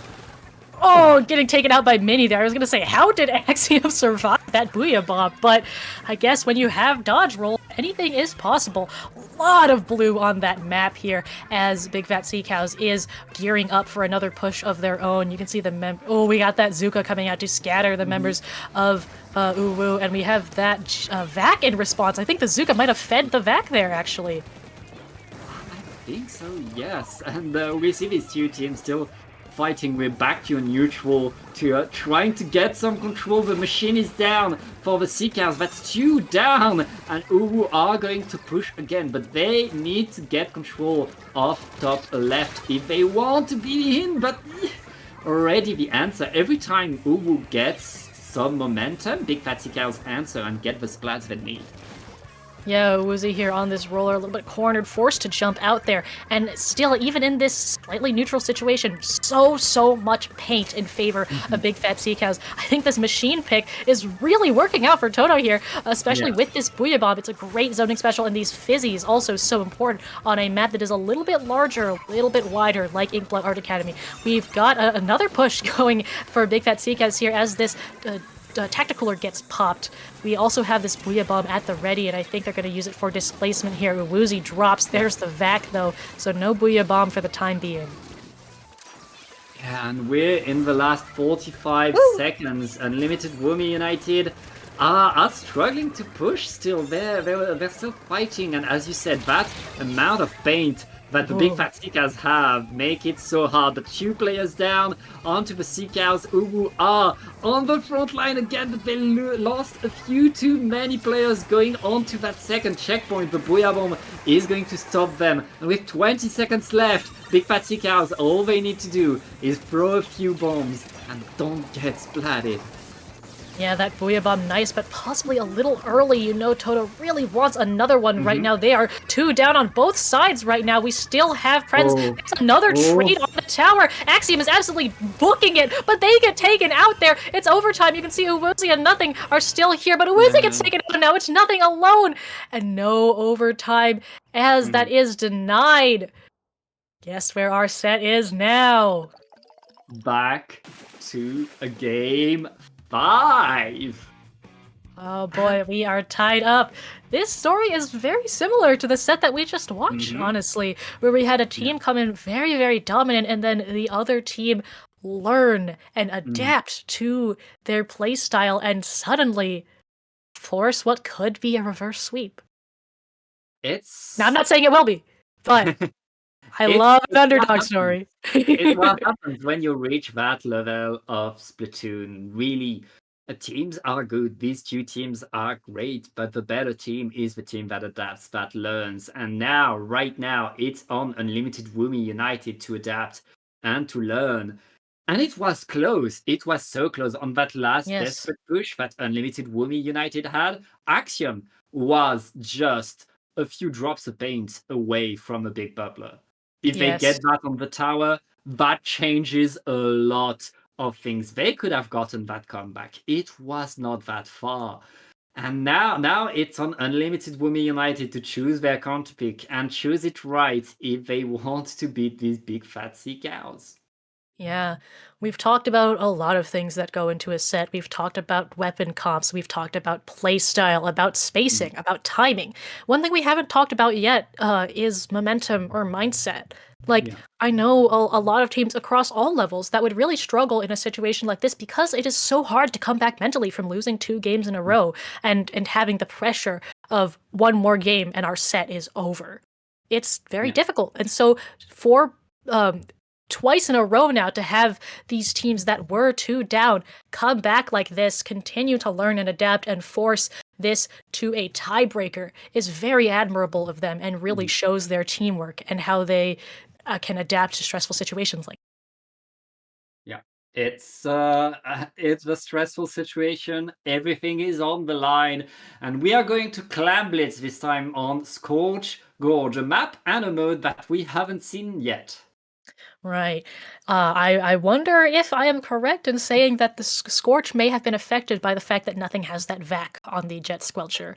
I haven't seen a lot of it in play, but I've heard that vac can be very strong on this map, especially in those smaller choke points. Especially you can cheese a lot of it with Rainmaker. This isn't Rainmaker, but it's similar. You're moving a objective thing with a giant target on its back up towards the enemy spawn. So I would not be surprised if we see some very important vac modes here. Yeah, I mean, Vacuum can do the work, and for Clam Blitz can allow you to protect your players as they are moving in, as they are getting in. We also know that both of these teams have a bubbler potentially with these new Julies to take some space. So we'll see what strategy these two teams have, but as you said, it's all about the momentum right now. Unlimited Woomy United need to stop the momentum from Big Fat Sea Cows, and they're bringing back the glue gas. The rest of the weapons are pretty much what we'd expect. Yeah, Toto, switching back to that junior for that bubbler, I do not blame them at all. Having that bubbler under the basket can be absolutely game-changing, especially when you can jump clams to the bubbler and just throw them in. Yeah, I mean, good bubbler can decide the game. Right now, both teams trying to get their control. Unlimited Woomy United getting on top of the map and getting 2 splats already. Make that 3. They're in. All they need is a few clams as Woomy is getting punished under the basket. Very nice defensive bubbler is going to slow the push down. It's the Big Fat Sea Cows that made a ball during all of that. Yeah, I think City Woomy going... Oh! Huh? Is that a bomb pick? I love watching junior gameplay because sometimes they just get far off splats and it's like, oh yeah, I guess that's a bomb pick. I guess you're playing sniper now. That coming out here from nothing, forcing the jump to a teammate there. Completely fair. We've got multiple jumps going back. We've got some ball juggling going on as well here as Unlimited Woomy United is just slowly throwing this ball further and further forward. Nothing here, opting to stay a little bit farther back, but Axiom is the one to dunk the first clam of the game despite that bubble just swimming through it because it doesn't block them. We do see a 3-down situation though with Woomy being the last one. That is a wipeout. We did get a second ball in though, so that does get them down to 60. Not past 60, which is a very important number to get past, but 260. Yeah.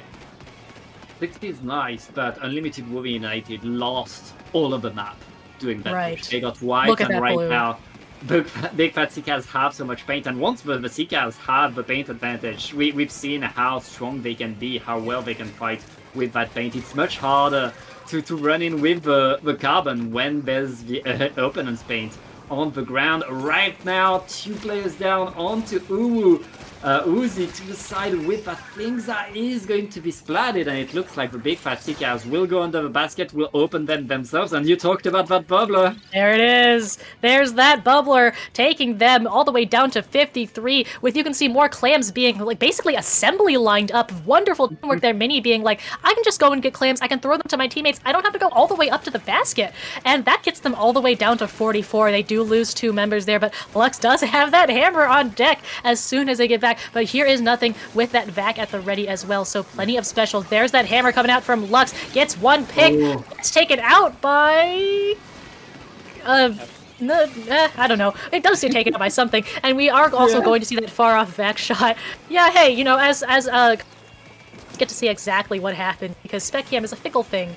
But Spec Cam is also a wonderful thing that shows us all of the action that goes on, such as Nothing, basically frontlining with this Jet Squelcher, very aggressive positions, really diving in, providing that paint. We got a 3v3 situation here. We also do see the vac get popped. We're looking at something like a push from Unlimited Woomy United. They don't currently have a ball, though.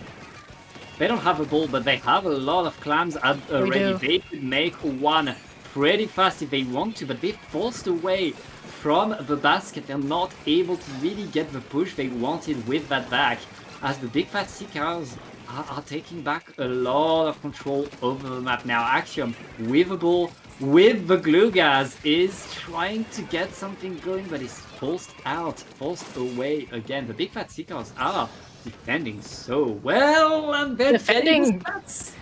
Defending and going on the offense as well. Neptune going on a rampage there with that Zuka as well. But Uwuzi coming in from behind gets spotted and called out though, and that is another dunk. Very fast cleanup though. You can see that's I believe pretty much 3 down on the side of Big Fat Sea Cows. So no extra points there, but still a very strong push from Big Fat Sea Cows. And we are already in the last minute. Somehow this game has flown by. Nothing. Backline trade head to head there.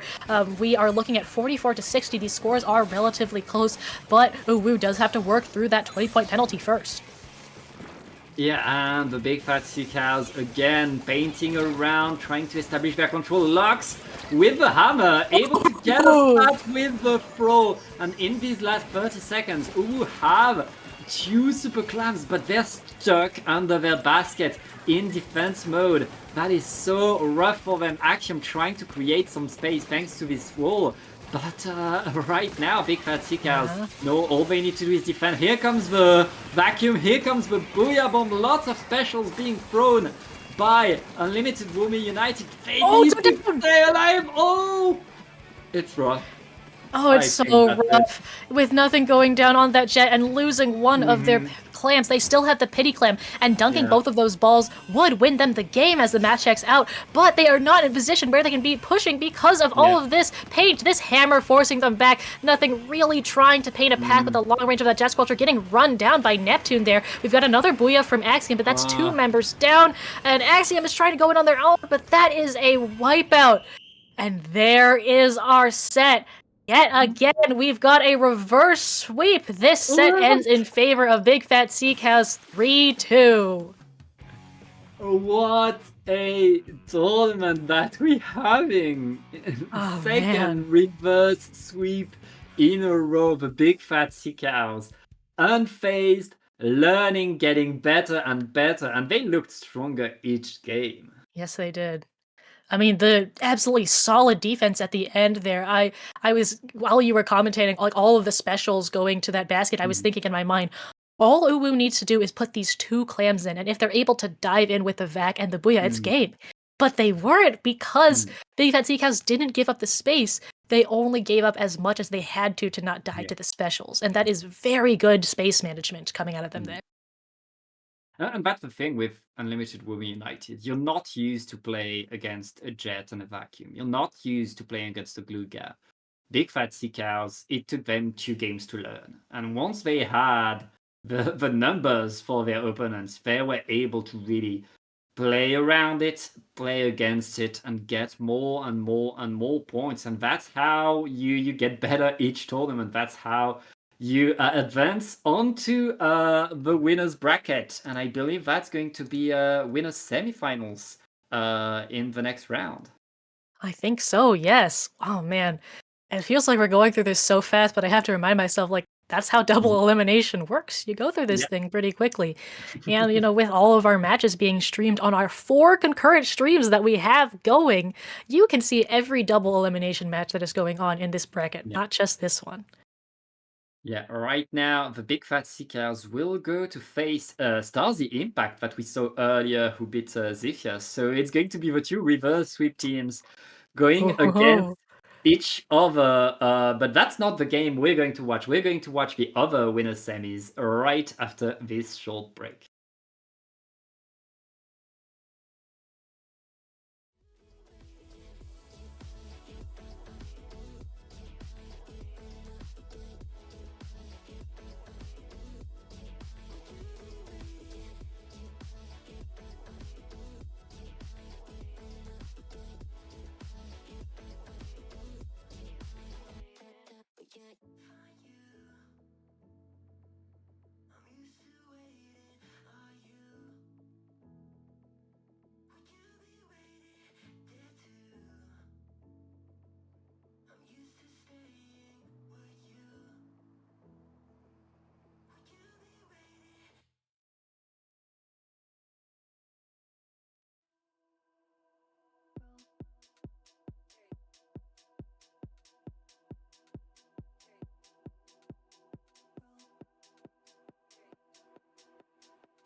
Hello, everybody, and welcome back to SAC Season 10 finale on the Dapple side of the fence. My name is Kyo, and on the other side, I better hope I get the direction right this time because apparently everything has gone dark over here. I can't see anything. We've been kidnapped into the void. It's probably actually It's probably working on the actual stream all things considered. It's Fusion, by the way. Fusion, how are you doing? I'm good. Happy morning. Happy morning commentary block. It's not morning, but it's still morning in my head. Uh I feel like we always end up commentating together. How are you doing today? I'm doing well, yeah. We're always commenting together, and just like the same energy we always provide, it's pretty sleepy. I'm with you on that front. This is gonna be a fun block, and more importantly, this is gonna be a fun matchup. We're gonna be coming up ahead here. It's gonna be Trigger Happy versus Distinkt right away. Trigger Happy fresh off of a 5-game set against Operation Zero in Winners Bracket Round 2. Distinkt actually the only team in Round 2 that actually had the least amount of matches. So I think it's safe to say, I think some teams were eagerly waiting and were ready to just get going when the set's going. Yeah, I mean, sometimes you play so well or so poorly that you have to wait like 20 minutes for your sets. We had 3 games go to game 5, or 3 sets go to game 5. Distinkt was the only one who went to only game 4 only. So Trigger Happy and Distinkt as well. Another interesting thing being that the 4 lower seeds are the teams that ended up winning this round, or sorry, in round 2, making it to semifinals. So some interesting upsets going on. I'm interested to see how these teams are going to face off against each other. Do you have any information on these teams, Kim? Yeah, let's get this one started. And the information that we have so far, Trigger Happy, also formerly known as Seafoam Reality of a Distant Pastor, they participated in several qualifiers. I believe didn't exactly won, but they were able to make it through with points on the board. More importantly, the weapons they've had here with Jin Cheaped, FLM, and Haru being shown on screen. That's what they have. I've seen Glugas and RBP Decos and a bunch of rollers. That's gonna be a lot of fun to see Trigger Happy deal with that. Distinkt, the team that I think everybody's been talking about from what I've seen in chat across the 4 feeds here, Fusion, with Afro King, Sal, Mooj, and Rafa as well. This group, by the way, also participating in all the qualifiers as well. And this is going to be, and I'm actually going to be curious to see what we're going to see out of both teams. Our leadoff today, Fusion, is Barnacle and Dime Splat Zones, which I think is going to be a fun opening map for this set. Yeah, absolutely. I mean, I think a lot of first off, Nintendo surprised everyone with the third kits coming out that just came out a few days ago. There's plenty of great new options, a lot of really good, I'd say, supporting painting options. We do indeed see two of them coming out here. One being that Dreadringer, another on the other side, the Winter Rapid Pro, and man, this is going to be very interesting. I'm also interested to see that L3 because that is a crazy kit, and that's a weapon that has been completely absent, I think, throughout Splatoon 3's competitive history, but it was pretty prevalent back in the previous Splatoon game. And yeah, indeed, here comes Clara coming out with that inkjet. It's such an awkward spot. You can't get up on the grates. It's going to break that crab, chase a member down, and that is going to create an opening where it looks like Distinkt could get the zone, but no, Trigger Happy ending up bouncing back and grabbing that first cap. Or sorry, other way around. Distinkt is the one who ended up grabbing the zone. Yeah, it's Distinkt that got the zone. Don't worry, I was about to make the same mistake you did there too, as the colors are a bit flipped there. They actually get the pick onto Clara right away, and they're able to extend this push a little bit more. They're actually going to be looking for the knockout here. Distracting me a little bit here, Fusion, was the fact that this must be a record 5 third kits being shown. A lot to cover right away, but I don't think there's going to be much time for us to do so because Distinkt is going to be the one that's running forward here. This is going to be the counter push, which should be successful with the 2 members down on Distinkt's end. Trigger Happy should be getting the cap of the zone here soon, and they do, down to the 22 points remaining here for Distinkt, which is a great opening push. But Fusion, more importantly, Distinkt with the big opening get and the 5 and the third kits are showing up large. Yeah, definitely. I mean, those inkjets, I've seen more inkjets this game than I have seen in like an entire year of Splatoon 3 before this patch. Now that Splattershot with the Kraken's going to come in, not find any picks. Afro is now in a bit of an awkward spot. Afro came up heroic in that last set, but they're kind of finding themselves in an awkward spot here. Another inkjet coming out from Clara. Trigger Happy does have control of that map so far. Trades coming out on both sides. The timer's ticking down. It's so hard to push back in on this map. Is Distinkt going to be able to do anything and find a way to that zone? Yeah, that's going to be the ultimate question, is Afro's just trying to use the Kraken from the new splatter shot that's able to zone him out for just a bit before having to retreat as far as they do. Now we're stuck into this neutral state. A nice pick on Clara for sure gets Distinkt the zones cap that they need and follows it up with the second. Can they get the third? Yes, they do. Afro King does indeed get the triple, and it's actually just standing still for all that it's worth there, and it's actually going to get a bunch more paint on the board, and Distinkt is able to move forward, and it looks like, yes, I think it was exactly what we thought it was. The DC is in place. There goes the triple, and just leaves stylishly for all that it's worth. Oh no. After such a great play, now Distinkt finds themselves a member down. The score is so close to a knockout that I don't think they're going to be able to replay this. They're just going to end up playing it out. Tiger gets singled out. There's just so little you could do in a player advantage here, especially when you end up getting out painted, and very few weapons on the side of on the side of Distinkt can snowball the way that like a splatter shot can. So now another inkjet coming out. Distinkt locked into their spawn. Trigger Happy penalty getting low. The crab's going to come out, but who's going to take advantage of it? I don't think there's much they can do at this point. I think this is just a case where you may have to just put the controller down, GG next, and just regroup here in the map too, and that's exactly what we're going to see here. Very unfortunate too, because Afro on that triple there with the new Glamorous splatter shot looked so cool. It looked like it was going to be the opening. And I think you and I both had the unfortunate feeling of, oh, they're just staying there for a few seconds. Is this how we think it's going to work out? Surely enough, it did. The DC, unfortunately, stylishly leaving with the triple, but unfortunately leaving the team out to burn thanks to whatever happened in the connectivity side. 1-0 lead there for Trigger Happy, but I feel like the disconnect, unfortunate. Distinkt, though, is going to have to just try to regroup for the next map. Yeah, bit of some unfortunate connection issues coming out there. Not super neither team really wants to see that, especially like a game one in a set, but hey, we've seen 2 reverse sweeps so far back to back on Dapple Productions. Maybe we'll see a third one if it does get to that point. I'm not sure if there's any like rules or anything about like replaying, in case, if a team agrees to it, even if it doesn't validates, even if it's not within the rules, just because sometimes that happens on stream. Either way, Distinkt is going to have a counter pick since we are now at the counter. I don't remember. It wasn't the whole tournament was at counter picks, but I think it was actually. Really? Okay. I must have missed that then. Either way. I mean, this specific tournament was counter picks territory, so you're catching up the same way I am. Yeah, I mean, counter picks an entire tournament is crazy. I do see the score still at 0-0. Let me see if we have any updates. I think that I think we are just going to end up, counting that game. And the counter pick is going to be Robo Ramen. So Distinkt does get a map of their choice. We'll see if they're going to be able to take advantage of it. Do you think that... do you have any insight into why they might be picking Robo Ramen after... I mean, Zone's Barnacle seemed like it worked okay for them.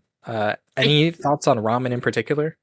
I think more the thought here is, I mean, they played that Barnacle Zones map pretty well, honestly, Fusion. I'm not shocked that they go back to Zones for something like Ramen. It's gonna be interesting because I'm trying to remember.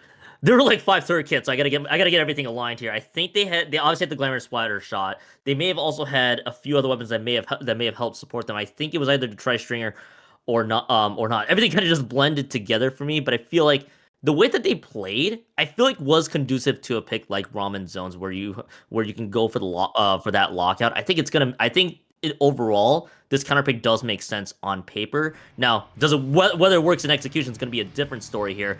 Now, do we get to see any weapon changes coming in to this particular map? The answer so far might be yes, maybe no. Looks like it is going to be no, yeah, it is going to be a flexible weapon change here. Afro's going to be going away from the glamour splash shot onto you may as well just say the vanilla shot, but it is just the hero shot replica in this case, so the Zuka option is available for sure. Cooler, by the way, available on Trigger Happy in the form of the end zap, so gonna be a treat to see how this plays out for Distinkt.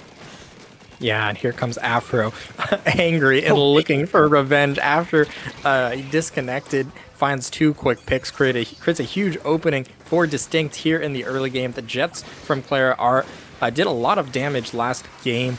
We'll see if Distinkt's going to be able to shut those down. Doesn't find too much value, but allows Trigger Happy to get back over towards their stack. Distinkt still maintaining control of the zone. The Jet from Mooj coming in again, comboing with Afro there, helping their team find a couple picks. Distinkt is in control of this game. Distinkt definitely in control, and there's that crab tank that is being popped as well. By the way, from the new Dread Ringer that was also dropped as part of this patch, so that's a crab tank that's being used for zoning there from Distinkt. Player's gonna try to counterattack with the Inkjet from the new Glitters Knowledgeable Nose, but it's gonna get shut down right away. And I know you may have mentioned there that Distinkt might have been a little angry with this one, with this game. They are definitely running with it. This is almost the perfect counterpick scenario that they just played. It is a 100-0 victory for Distinkt, and Fusion, I think to say the least, Afro was very much upset right out of the gate from minute 1. Oh, absolutely. I mean, last game was very close, but when you go down in the middle of like what looks like a great push or snowball from your team and end up losing as a result, that can really hurt. But they were able to make it happen here on this one on Robo Ramen zones, and now both teams having one on zones, we should be seeing a different mode coming out as our counterpick from Trigger Happy. Any thoughts on what it might be? It feels like they're kind of getting like, it feels like they're getting outpaced a little bit. It feels like they might want to slow the game down. I wouldn't be shocked if probably wouldn't be shocked if you try to go for a map that's gonna be a little bit more slower paced here. Fusion, I know some people in my circles might want to be thinking about clams if you want to go super slow pace. So you do have a few options, or around 5 options if I can count my numbers correctly here. So I wouldn't be shocked if it is going to be a map specifically in clams. You know, there too, I think they are dealing with a pacing problem right out of the gate there. That was a quick thrashing of 100-0 from Distinkt. So I think this is going to be a case where they need to go back to the drawing board and see what they want to deal with. I also want to toss a question to you. Third kits, what do you think has made the most impact so far out of the weapons we've seen? Oh man, it was very funny. I log on to Splatoon, I'm like, oh boy, third kits, and then you find out that you have like not enough weapon tickets, and I mean that's what happens when you play the same weapon for way too long and not enough variety. Right. I mean, there's been a good mix of stuff. I feel like I've been a little bit surprised to see the weapons that I have in tournaments. Like we see the bow coming out quite a bit. We've seen I think like the roller was coming out, the L3 came out there. I'm surprised. I feel like high key the mini with Beacon Zuka could make a huge splash. The dually with Fizzy Bubble going to be absolutely massive. We do see those two new cooler weapons, the 96 and the Rapid Pro. I feel like understandably showing up as an alternative to that pencil. I think that cooler is just omnipresent. So having other options for that are just going to inevitably show up. How about you? Any weapons that you're a big fan of this patch?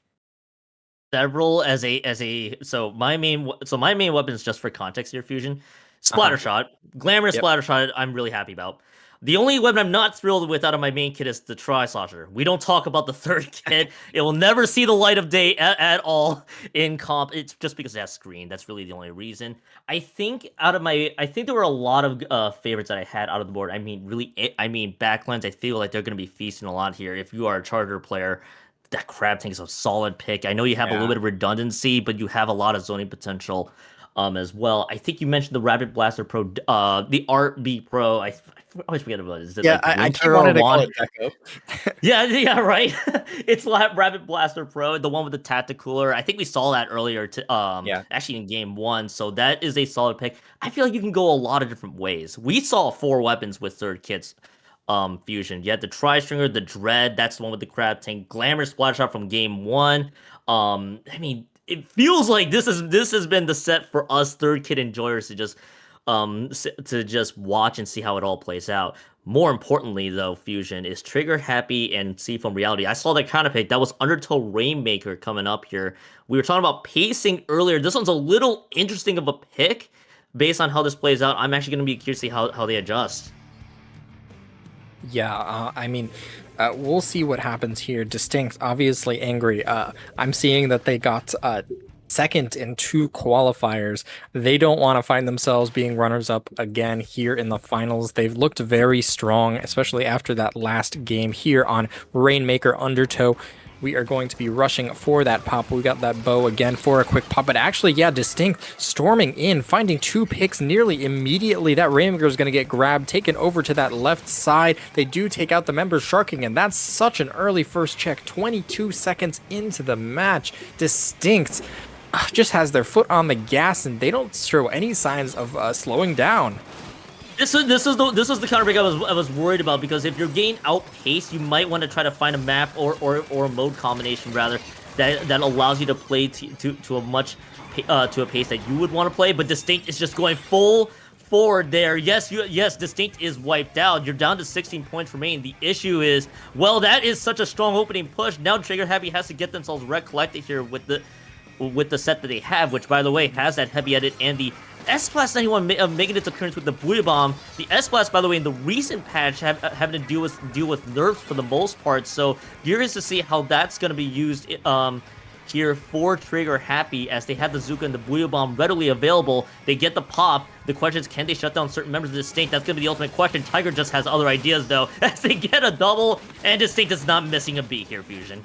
Oh yeah, Tiger doing a great job. I think that Vanilla Roller is definitely a big winner of this patch. Just the supporting cast that can just absolutely vomit out paint was buffed a lot in this recent patch, and we see some of that coming out here. Especially, I think that Bo's a really nice supporter for it. That S-Blast is going to come in. They're out of ink. They can't get the stop on the Rainmaker. Oh, no. 3 members down there, just going to sneak it and dunk it. What? Oh no! Oh my goodness! Tragic miss. Oh no! Ah, man, that's so unfortunate too. You mentioned out of ink, but also just surrounded by so much pain from Distinkt on top of it. They just need to get the 1 pick there, because I think I saw earlier in that game 2 of their supporting members dropping as well. So it was just the worst timing for the flank to just go awry, and that's exactly how it all played out. And I think you and I just saw Fusion. You and I just saw my heart sank a lot the way with just that failed flank overall. So that's unfortunate, but that's how it goes. And Distinkt up 2-1, and I don't think they were phased at all with the Distinkt. I think they knew that. Oh yeah, I think we might be okay. No. Yeah, it hurts because when you play a weapon that consumes a lot of ink, or likes to just use their sub like you do with that burst bomb with S-Blast, you sometimes find yourself out of ink, and man, just that 1 extra shot is just all it took for the Rainmaker to sneak past, because otherwise Trigger Happy has another minute or 2 to really get back into that game. So unfortunate stuff. Distinkt coming back with a vengeance. Really just distinctly aggressive coming out here. I mean, after they won their previous set 3-1, they're looking to do the same here. Trigger Happy just wants to stay in this. Even if they go down, there is losers bracket. This is a double elimination set, or tournament. But man, where are we going to be going to next? Trigger Happy it doesn't feel like they have too many good options. They are going to go with Tower Control Hagglefish Market, sort of as I don't know what's working. Maybe let's just pick a map that we're comfortable on. That's probably my read on that one. Of course, you have that tower, the objective going at the same speed there too. I feel that is probably what it is. Is hey, why? Hey, we gotta go with something that we're just comfortable with. But of course, because this is almost a staple tower control map for the most part, you could also see Distinkt being as well practiced as they are, lean into this. Fusion, I mean, for what we've seen, Distinkt is just running out of the gates fast.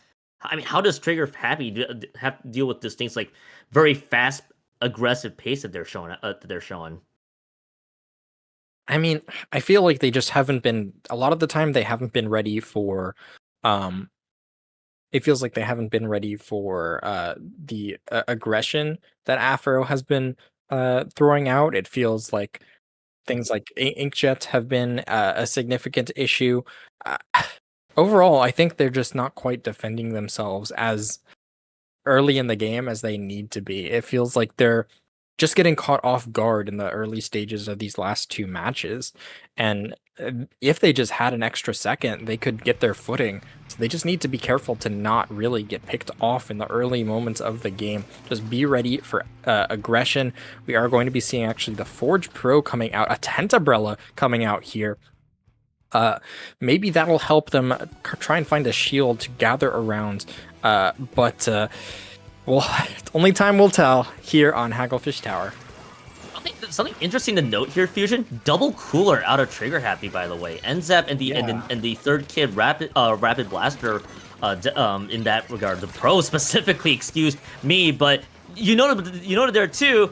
They're getting caught up by the early pace, and it's the exact same story as last time already, because Distinkt is already rolling to the first checkpoint right away, and that's the Forge Pro, by the way, that just went down. That's the only adjustment that Distinkt had, but that has seemed to work out super well for them so far. About 55 points remaining, still going down. The Slosher drops on top of it too, and Trigger Happy is just completely getting ran out of Hagglefish market right now.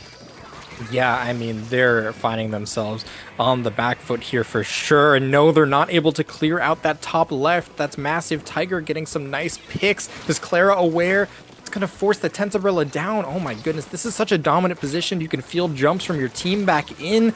Tiger does eventually go down. Trigger Happy. I do like that they didn't charge at that tower. They just gathered themselves because they kind of recognize, okay, we don't want to really lose this game immediately, even if we lose some points. Let's just at least get back on our feet, get some specials ready, and give ourselves a chance on offense, which they haven't really had the last two games.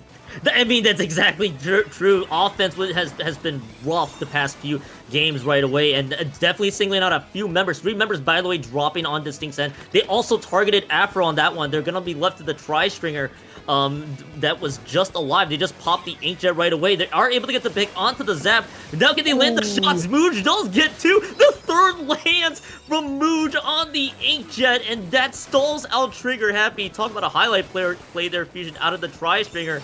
That was kind of beautiful, I'm not gonna lie.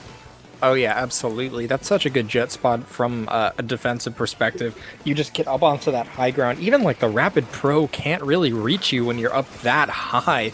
So great stuff coming out there from that bow with that new and improved Inkjet. Distinkt just already bouncing back. They didn't even lose that first checkpoint thanks to those nice shots from the jet. And Distinkt still in the driver's seat of this game. Trigger Happy does have some life, but still find themselves in a difficult spot to move in from. That Inkjet, or sorry, that Zuka could create an opening for them. They know who's there, but they're not able to pick Afro. That's so unfortunate too. The pick on the Afro could have meant so much for Trigger Happy, but just not able to land that one. Just so unfortunate. And Trigger Happy is at least they are able to keep things neutral right now. The question is, can they find anything else? Actually, out of the weapons, I would like to see right away. Can the tank get more value there from Clara? Clara just trying to find something that can make it work. Unfortunately, Distinkt has other ideas. Fusion, another wipeout in tow. Both checkpoints, by the way, cleared, and that's just Distinkt taking total control of Trigger Happy's base. Oh yeah, I mean, Mooj's jets have been incredible. This is a great map for Inkjet as well, and Mooj has shown expertise, knowing exactly where to use that Inkjet. They singled out the Tentabrella, and they're gearing up for yet another push here. Claire is able to stop the tower. Very bold for a Tentabrella to just dive on it like that. But they are able to do so. So now Distinkt just trying to regroup, gather themselves. 2 members still in Trigger Happy's spawn, fighting for the victory here. So man, nobody's taking Tiger out. Tiger has just had absolutely free reign. That bubble, no one can really deal with it. I feel like that's a notoriously like low object damage team comp coming out from Trigger Happy. Yeah, Tiger has been a massive thorn in their side. Tiger's just been showing up this entire map here in Tailfish Market Tower Control, and it's just been a massive problem for Trigger Happy here. So now you got 2 targets for Trigger Happy that they have to focus on, which, by the way, they take out 2. That's Afro that, by the way, neutralized. So everybody's right now back at base. This is basically their time to enforce a lot of pressure, get members off the board. That's a huge pick on the Mooch. Jin gets Mooch out of the picture. That's going to be the first checkpoint at the very least cleared, but the follow-up, that has to be there right now. The problem is they lose 3, and now this is just going to be F1. They're just having to survive survive at the very least, but Distinkt shuts them down. That offense push was going to be looking so good, their fusion, but the 3 down may have sealed their fate here in this game. Yeah, it was absolutely a massive pick on the bow, but unfortunately not able to be in the positions to take advantage of it, ending up losing the fight on the left side of the plat. We are going to go into overtime with Trigger Happy in control of the tower. There are members diving for the tower. That Booyah gonna seal the deal. And Distinkt, after that disconnect in the first game, absolutely storming back, winning the next 3 matches and making their way all the way to winners finals of the SIC Season 10 finals. That is a great showing out of Distinkt. Again, the only team out of round 2 to basically escape the game 5 shenanigans that was happening in winners round 2, and they continue this off with a 3-1 victory. And I mean, game 1 looked really solid. Of course, we talked about the disconnect, but if you're a team that was close to winning and then they have fortunately suffered a disconnect, the focus is to rebound on that second game, on the next game. If it means anything, it happened at least in game 1. So it was like they had a lot of runway to work with, and that was the next 2 maps were just dominating, from Ramen Zones to Undertow Rainmaker. They looked so good. The 4th one was almost a run of their money, but again, just the opening starts in the last 3 maps just it feels like it dictated how Distinkt was gonna show. Yeah, some really great plays coming out from pretty much everybody on Distinkt. We just saw them being difficult to dislodge, very quick to move in and take advantage of openings. We saw them kind of snowballing just one pick into another, and Trigger Happy just was not able to move up quickly. I mean, we saw a lot of those new weapons coming out. I feel like overall, they were playing some pretty like slow team compositions. I mean, some weapons on the team are pretty quick, like the NZAP or I think the L3. But a lot of the time, like especially that match, it was Rapid Pro, Bucket, Tentabrella, and Zap. And you're kind of like locking yourself down in one spot. And I think that's the kind of thing that like Mooj's Inkdrought was able to thrive off of. Just those big AoE shots were absolutely able to take advantage of that.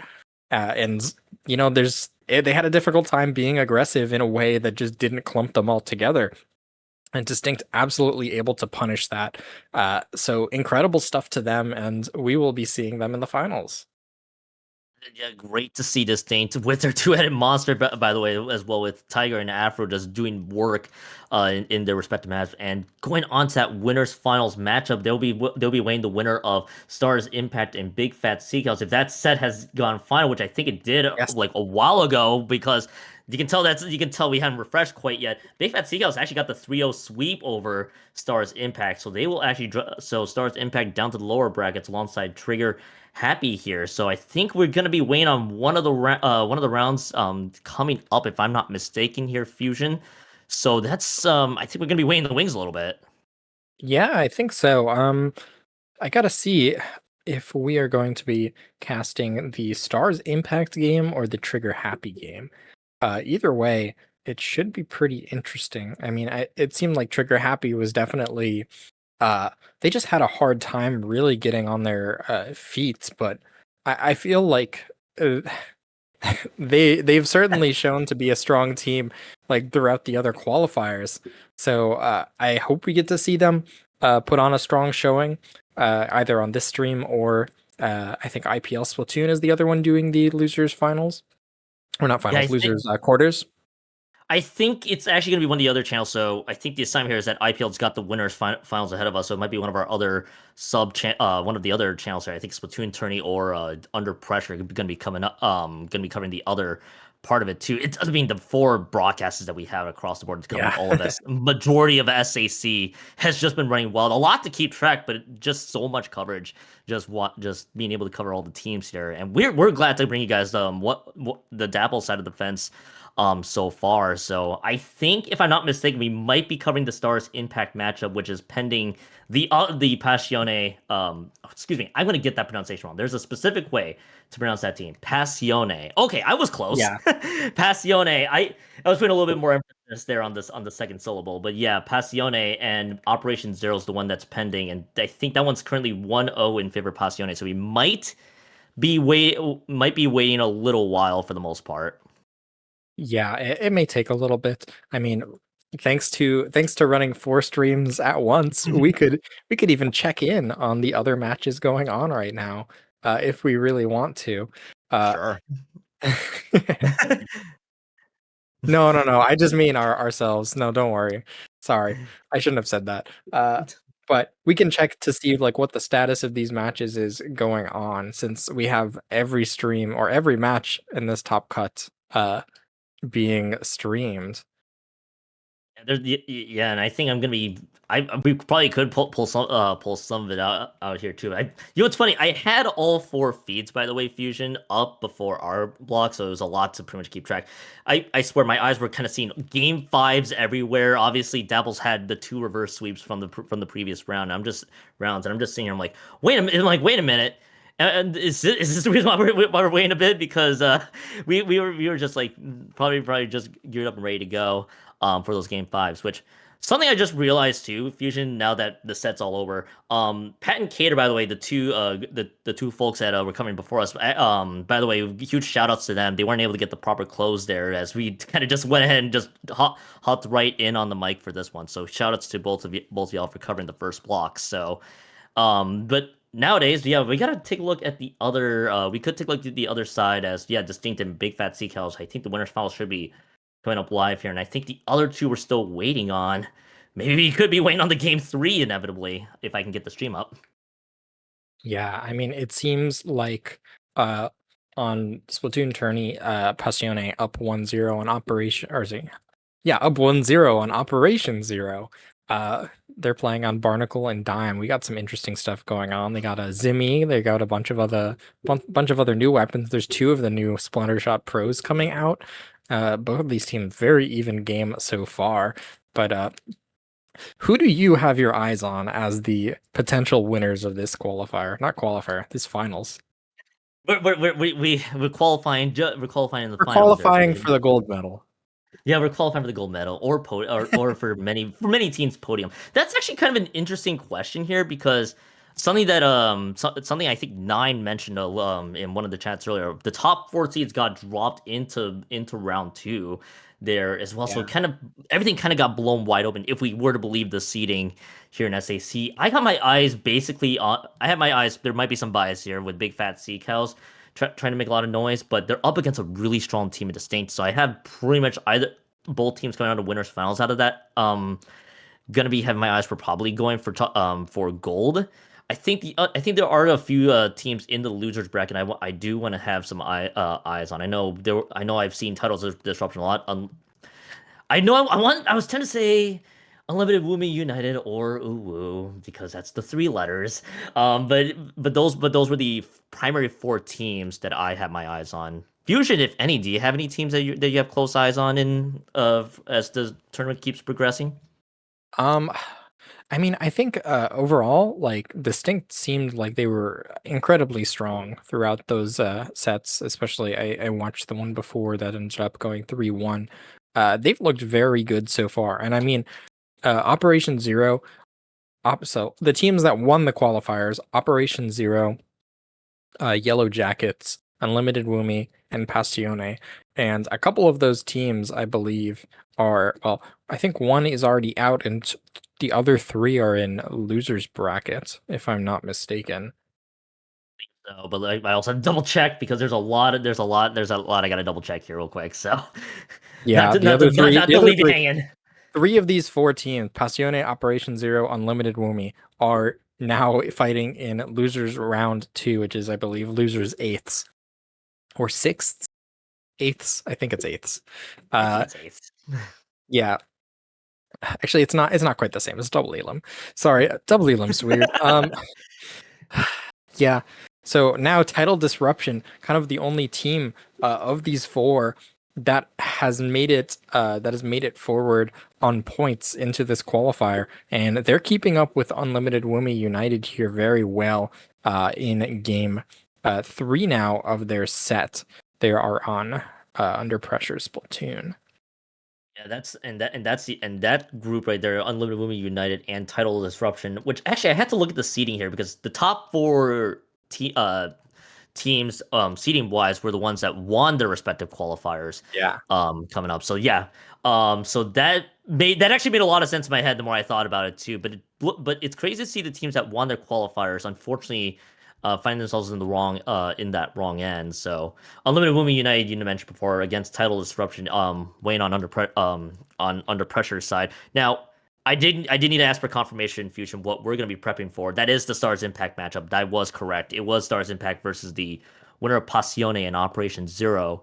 On that side, which by the way, both based on the scenes I see, 1 versus 4, both teams winning in that particular matchup, winning their respective qualifiers, and unfortunately find themselves in the wrong side of the bracket, basically. So it's gonna be interesting who comes out, who's gonna come out on top for that particular matchup. As of course, StarZ Impact is probably gonna be weighing the same thing, which I'm a liar because I think that might have just gotten updated just now, if I'm not mistaken. Because I think, yeah, Passione actually won the set 2-0, I think is the official score. Interesting.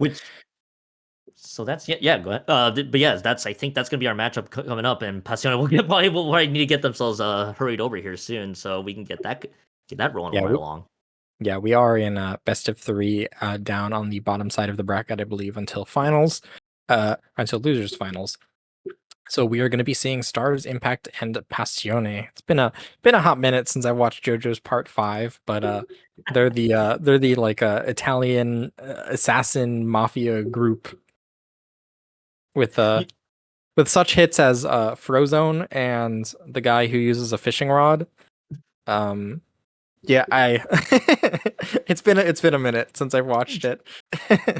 Can I go the full disclosure here, Fusion here? I have not actually watched JoJo, so it's funny. I've managed to dodge all my friends were talking about JoJo, and it's the one that kind of escaped me of all things, of all people too. So it's like, yeah, that's like the one show I do need to watch eventually. That's all I could say. No for that. As it looks like it actually looks like there's our leadoff matchup, by the way, Hagelfish Market Zones. Yeah. Let's see. There Here we go. StarZ Impact. They are going to be rocking Craters, Hugh, Atorius, Illumi, Jojo the One. You're on the wrong team, buddy. And a bunch of squares. I don't know if those are special characters that like UTF-8, but that might be I have a to check the UTF document. It's well, I see. It's Nightmare, I think, is the name. It's Nightmare, but in a different font. That's actually funny because I'm like, okay, they're probably gonna.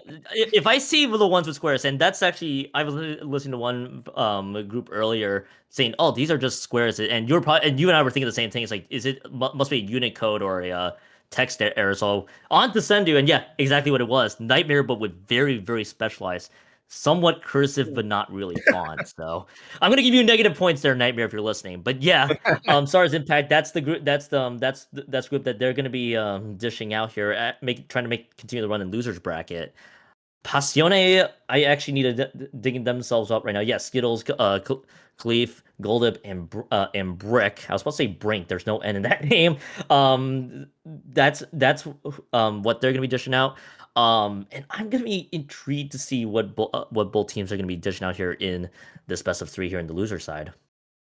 Yeah, it seems like StarZ Impact has been a team since Little Squid League, and they recently graduated Low Ink. So great stuff to them. They're doing a great job so far in this tournament. Now they're looking to beat one of the teams that won the qualifier in Passione. Certainly a very strong opponent coming out here.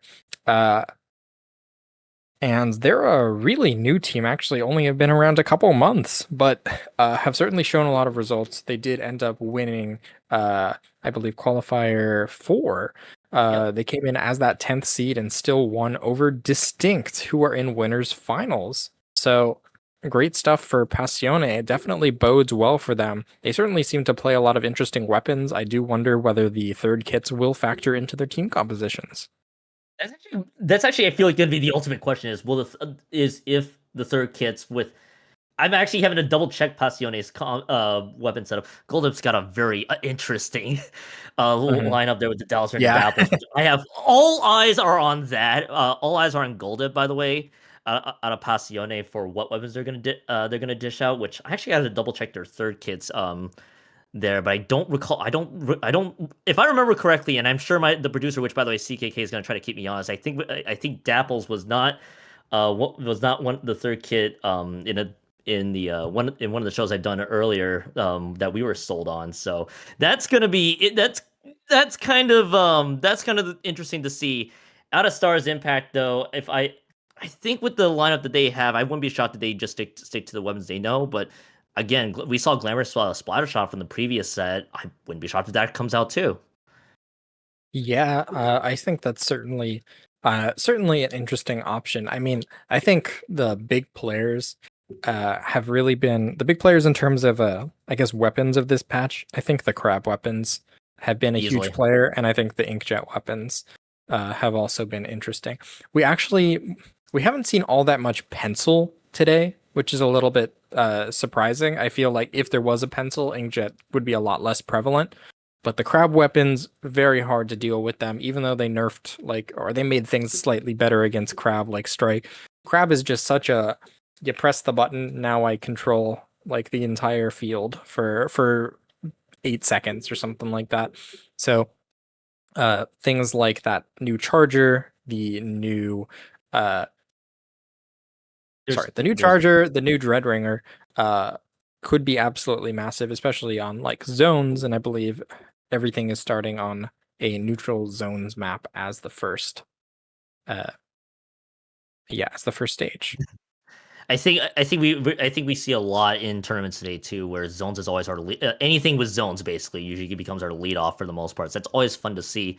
But going back to the crab tank discussion, 10.0 also decided to just say we hate crab tank, which for good reason though. To be fair, to be fair, with good reason too, because I think Booyah Bomb and Trip Strikes are able to do a lot more damage to them, and some damage was nerfed out of crab tank in the recent patch as well. But I know people are looking at the raw values and are probably thinking, oh, crab tank's probably not going to make much prevalence, but you can't ignore the fact that that's a lot of range that the crab tank can output to not only just zone out a lot of the players too, but I feel like the utility is the big reason why we get to see it a bunch out of that crab tank. Again, with zoning, a lot of pain you can do from range. I think you just can't really go wrong with crab tank in general, even if it gets weaker. So I wouldn't be shocked if we see Dread. Chargers, third kits could make an appearance. Another weapon, which by the way also has crab tank, is if I'm not mistaken, yeah, the blaster's third kit, specifically the Gleams blaster, also had it as well. So I feel like you can really go either way with those. But the other argument is we're still fresh off of third kit shenanigans. I wouldn't be shocked that they're gonna if maybe in the next handful of weeks or months those will show a lot of prevalence. Yeah, I mean, I think this was such an absolutely massive like drop of weapons that we haven't even begun to like dive into what they can do so far. I mean, I think like everyone's pretty high on like I think the cooler weapons, and I think Dreadringer is also super prevalent, but I mean the dualies huge. I think that's going to show up like a lot in the future. I think the mini Splatling is going to show up a lot in the future. But these things take time to develop. I mean, we had sat with the same meta for like a year, not quite a year, but like a lot of things had been relatively static for a year. No new weapons, just some slight adjustments for a while, and people had really gotten used to that. Bubble became really good for a while. Things stabilized a bit. Crab on Splash became really good again. Not that anything ever changes. Um, The more uh, things change, the more things stay the same here, Fusion. Crafting's always gonna yeah. live rent free in our heads. Oh yeah. I mean, but yeah, we are still waiting for StarZ Impact and Passione to be ready for their match here. But either way, I'm interested to see how this is going to go. I mean, Passione, again, just came off of that win 2-0 over Operation Zero. Let's see. Did they play Operation Zero? I don't think they did. No, Operation Zero ended up winning that first qualifier. So I don't know if these teams have faced off against each other before. It doesn't seem like they have in these qualifiers. So we'll be very interested to see how they face off. Especially something that's interesting. They have a heavy edit Nautilus player. So not as much range coming out from the side of Passione. Would you see a pencil coming out from Illumi? I feel like that's much more typical of kind of a flex for a backline, right? Sticking between a long range backline and a much shorter, just for like when you need to be mobile versus not, versus like a splatling truist.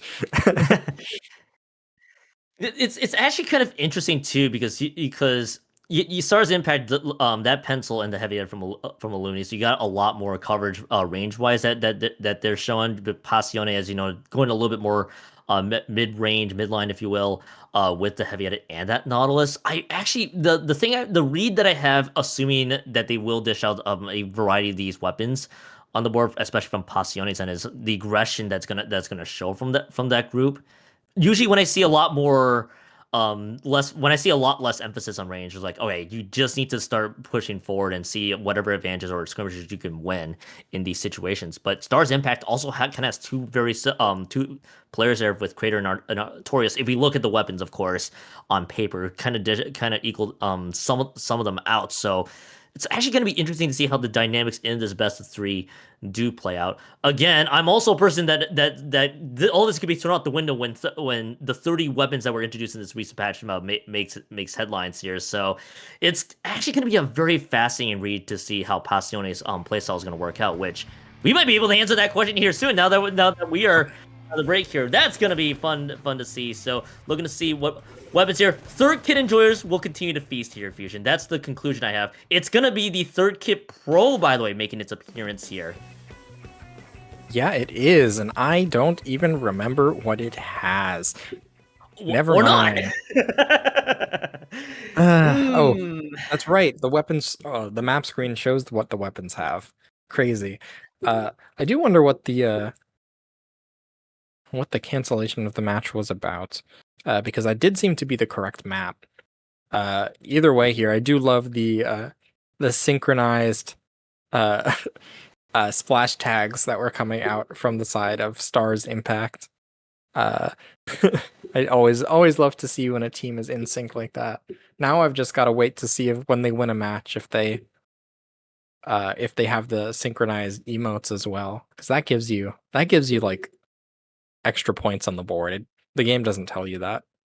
I feel like that should count for like so many bonus points for the team being synchronized. That's team synergy and dedication. And I'm a huge sucker for great team synergy and dedication. Or yeah, team synergy and dedication. That's exactly the words I was trying to say there. So I was gonna note the third kit pro because don't worry, if you erase it from your memory, let me describe to you. Please. Remember the Splatoon 2 end meta with Tenna missiles?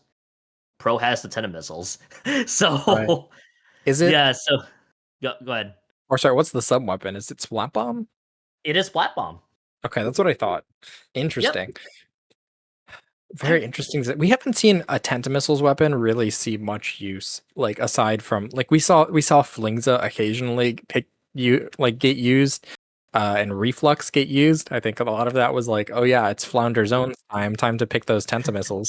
But having like a more self-sufficient mid-range weapon that has those Tenta missiles could be huge.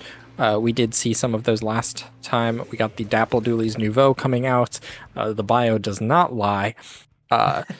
We do see, yep, that pro coming out again, going to try and displace some people with those missiles to go right into the maws of Bellyman and Poison Cake here. StarZ Impact and Passione here in losers semifinals, or sorry, quarterfinals.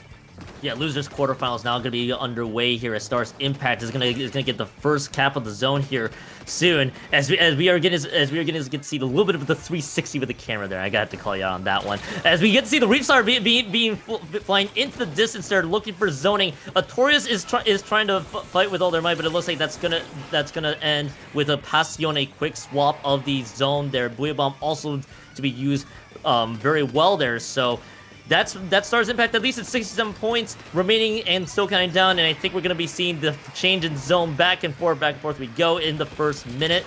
A lot of things to kind of digest, but StarZ Impact is trying to play aggressively. Yeah, absolutely. StarZ Impact doing a good job moving up. I like the way Artorias has been playing on that 52 gal. I feel like Splashwell seems like it would be very good into what seems like the current meta. Artorias doing a great job shutting things down, but wow, Poison Cake finding 2 quick picks, ending up getting taken out in the process, but that is going to allow members of Passione to move into that zone. The Booyah is going to come out. Some picks come out as well. The zone's still not flipped. The Reef Slider not enough to do it, but does help the team get some trades. Now it's just Nightmare. Passione grabs back that zone. Nightmare, the last one alive, trying to take members down with them. Nightmare's able to get a few picks on the board. 3 members already dropping from Passione's end. Now with the quick pop of the grab. A little surprised that the zone stayed in control of Passione for a few more moments, but StarZ Impact finally getting the guy cap of that zone. Passione going to be getting out of respawns quickly, rather, as it is just going to be the S Blast by the way dropping. So does the dualies from Nightmare as well. So 2 members trying to get a lot of pressure against Passione, but Passione responds in kind. StarZ Impact gets a quick retake there. Passione losing a few more members out of the board, and it is just going to be StarZ Impact finally getting out of the penalty points. A lot of fighting to say the least, but StarZ Impact in really good control right now. Yeah, the timer's ticking down all the way to 20. 2 members down onto Passione. The Reef Slider is going to come out not on the zone, but it is going to find a pick, potentially help get a second one. Ooh. Now time's ticking down. They have the paint to neutralize the zone. The jump in the zone is going to get taken out and paint it. So now Passione is going to be able to recap, and now they seem to be snowballing those picks. It's just Artorias and Spawn and Freaky Fella moving up through mid, helping their team grab some control of that map, getting those Tenta missiles ready, and now Passione has some space. They have specials, they have time to set up that lockout as Bellyman moving in, finding 1 pick, helping get a second one. Huge plays coming out, and they even get the jump back just to survive. Great stuff. Yeah, this is just great stuff right now from Passione, and a really good rebound right now because StarZ Impact is just getting completely locked out of base, not able to move forward. This is a really good position rather for Passione right now as they're able to continue this pressure up forward. Bellyman's gonna drop. This could be the scramble towards the zone right now because this could be a lead change inevitably with 2 members down. That should be GG's. And Passione, despite the huge deficit, their fusion clawed back and they played that lockout spectacularly. They're gonna take home game 1 here at Hagglefish Zones. Yeah, really incredible stuff. We saw them. I think the most important thing I want to point out is that when they were being aggressive, they didn't overextend. They got the 1 pick and they backed out. They got the 1 pick and they backed out just enough to keep their team in an advantage state for as long as they can, because that's what you need to do when you're on defense. You just need to keep your team just fighting from above. Keep your team I'm not on the high ground literally, but giving your team that advantage in the fight and staying alive in the process is so much bigger. I think if you get 1 pick and trade, or if you trade trying on defense, you're losing your team I think a lot of space there. What's also more bonus points for Passione, not just on that defense. When they got the capital zone, they were waiting for the right opportunity to strike, because you could see a lot of teams just try to overextend a little bit, trying to get full control, moving up the ramps towards their base. But they were playing that one pretty well within safe distance, and were able to pick members off of StarZ Impact from their own base one by one in almost a stagger, effectively there too. So Passione doing a fantastic job taking control of the game after they got that capital zone, and with the defensive patience they had. So they take home game one. Now, with this being the best of three, now the margin of error starts to become much more thinner right now for StarZ Impact coming into this game too, which, if I'm not mistaken, is also another counter pick coming up here. So the question is, what is their counter pick? Which is actually, they're all just counter picks here, Fusion. That's the that's the trick. We probably actually do have the counter pick here. I'll get it to y'all. It is going to be Umami Ruin Zones coming up. Ooh, okay. Another zones map coming out. Umami Zones, definitely an interesting pick. One of the few legal 2-zone maps. Yeah, one of the few legal 2-zone maps here. Passione, or sorry, StarZ Impact is going to pick that. I do wonder, is there anything you think that Umami Zones benefits StarZ Impact for? That's kind of a tough read, especially with how that first map played out. In terms of how StarZ Impact plays, not off the top of my head here, because yeah, it is one of the few legal 2-zones map, and you have to get both. But the zones are so wide there too, so I feel like it comes down to your ability to team fight. And something that I've noticed with StarZ Impact is they are wanting to take full control and advantages from however many man down situations they have. But once you start overextending a little too much, then the zones will not, then you aren't able to get some of those points ticking down there. So I feel like it's gonna be a tough read. Not sure if you had any other thoughts with StarZ Impact making this counter pick. Well, StarZ Impact making this counter pick, I think, is at least interesting. They had those Julies last game. I think the crab tank can get some value here. I think like you're able to find some nice spots on the dome, or like over on that left side. They are going to be opting. Oh, sorry, wrong team. There is the other dualies with that bubble coming out for Passione, but StarZ Impact is indeed rocking the same team composition. They have the crab tank. They have that 52 gal with wall. I think both of these weapons can do a very nice job here on top mid. Passione just being unpredictable with 2 of those new weapons, and oh my, Fizzy Bomb already paying dividends. Fizzy Bomb just getting a quick pick there, and it's actually going to be a couple members dropping for StarZ Impact. So this will be a quick cap here for Passione. I want to put some emphasis on that third kit there with the dualies, which I'm blanking on the full name. Either way, you noted before, it has the big bubbler, so that's a lot of protection that they can provide to the team, and allow them to play a little bit more aggressively if they need to. 10 missiles, by the way, going to be coming out as well, being thrown into StarZ Impact direction. This is actually a lot of zoning on top of it too, so StarZ Impact is going to be a little slow out of the gates to move forward, and StarZ Impact is actually losing a handful of members. They do get the trade onto one, but Passione is going to be past the 60 point for Mania and still kind of down in this 2-zones map. Yeah, they get baited over towards that S-Blast, and the heavy edit's going to be able to clear that up. The crab tank clearing out that right side. Nightmare ends up dropping onto a couple members of Passione, and man, every member of Passione is on that right side. So that's going to allow StarZ Impact to cap back the zone, but they definitely were able to win that like nearly 4v1 situation over on that right side. So damage is a little bit minimized, and huge stuff actually. That jump from the dualies coming in, finding a pick, is going to slow things down for sure. Passione actually doing a great job, I think, playing off each other, sticking kind of close together enough that they're able to play within each other's range and help each other out with fights. So they have really not been going like too many members down at the same time. StarZ Impact really needs to begin taking these fights as a team in order to win this set. They have that crab, but they're on the low ground, a little bit of a difficult spot. Is going to end up shredding that bubbler. I don't know. That was weird. But either way, StarZ Impact just having such a hard time moving in. I think you hit a huge point here. Passione, very rare you get to see multiple members down at a time, especially on the 3 or 4 side. Even if it delayed, they're able to pick their fights really well and stay sticking together rather as a unit, and it starts to show every time. StarZ Impact is just trying to find ways to break up the group here. Yeah, they got the cap of the zone earlier because you had 4 members of Passione focused on one aspect of the zone, but that's when things start to fall apart here for StarZ Impact, because there was a flank, by the way, from Poison who's actually not able to land, and that was a quick recognition, having to retreat there. Said if that flank landed, I felt like this could have derailed StarZ Impact a little bit, but so far, just the one cap of the zone. Passione actually doing a great job defending one aspect, one zone so far, but it's only going to be for a few quick moments, and StarZ Impact badly needed that zone's cap here, Fusion. Yeah, they did. Just barely able to get that cap in time before the pros able to drop a bomb into that splash wall and find some picks. Yeah, over on this left side, there's that heavy edit, but man, top mid has been dominated by Passione so far. That edit being staggered, it's going to make it difficult to get that cooler again quickly. Poison Cake in that bubble, fighting with advantage, helping their team, even with that S-Blast to clear off around the corner. Beautiful stuff. Now Passione in a dominant position, looking to move on to losers semis.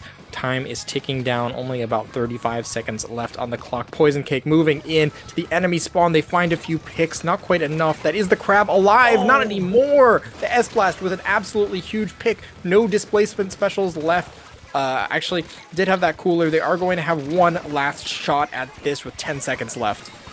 10 seconds left, 10 points left even, and it is just going to be the quick neutralize in the zone. Now, StarZ Impact needs to find value, but needs to find picks right away. Losing the dualies is not going to help. That's one skirmishing option gone. The pencil did drop, but they lose a couple members of the process. That's not going to be enough paint left. They have to keep it neutral for a long time, and then have to find the fights on the other side of the map. Are they able to do so? The answer, Fusion, is yes. Barely holding on to the skin of their teeth on that execution, but now they gotta play perfectly the rest of the way. That's gonna be tricky here with the way Passione plays. If they're able to lock out Passione for as long as they can, that's gonna be the big thing. The S-Blast, by the way, dropping isn't gonna help their cause, because any neutral in this 2-zone map is gonna be a problem. Look, by the way, look at the members of Passione. All 4 members are just trying to collapse onto Nightmare. It took so much out of them, but that might just be enough at the end of the day, and it should be. Booyah Bomb being thrown, likely trying to displace StarZ Impact, but this should be GG's coming up here soon, Fusion, because that is the cap of the zone.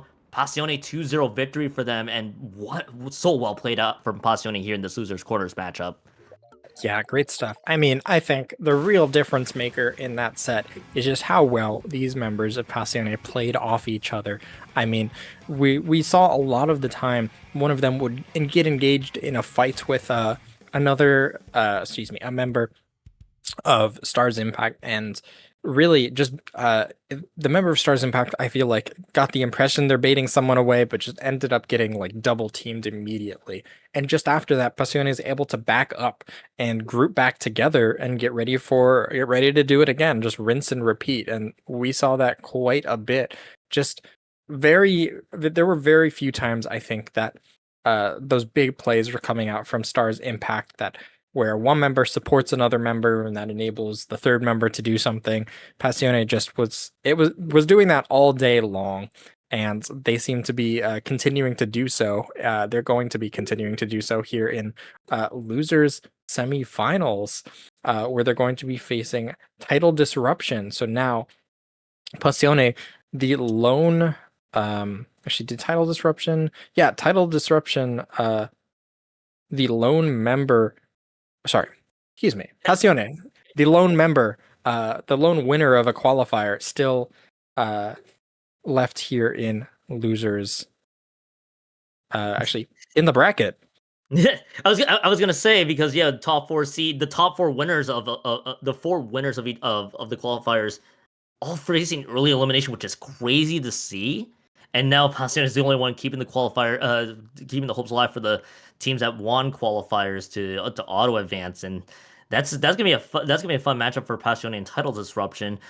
We are getting word, by the way, that IPL will get you coverage for that one after they wrap up winners finals, I believe. So Fusion, I think this is actually gonna be the end of the road for us. But it was fun watching, honestly, the 2 sets that we had there with Distinkt just running amok with their the third kits that were shown there in Passione, their team play. It feels like this. It feels like we saw a lot of good Splatoon overall in the past 2 sets we did.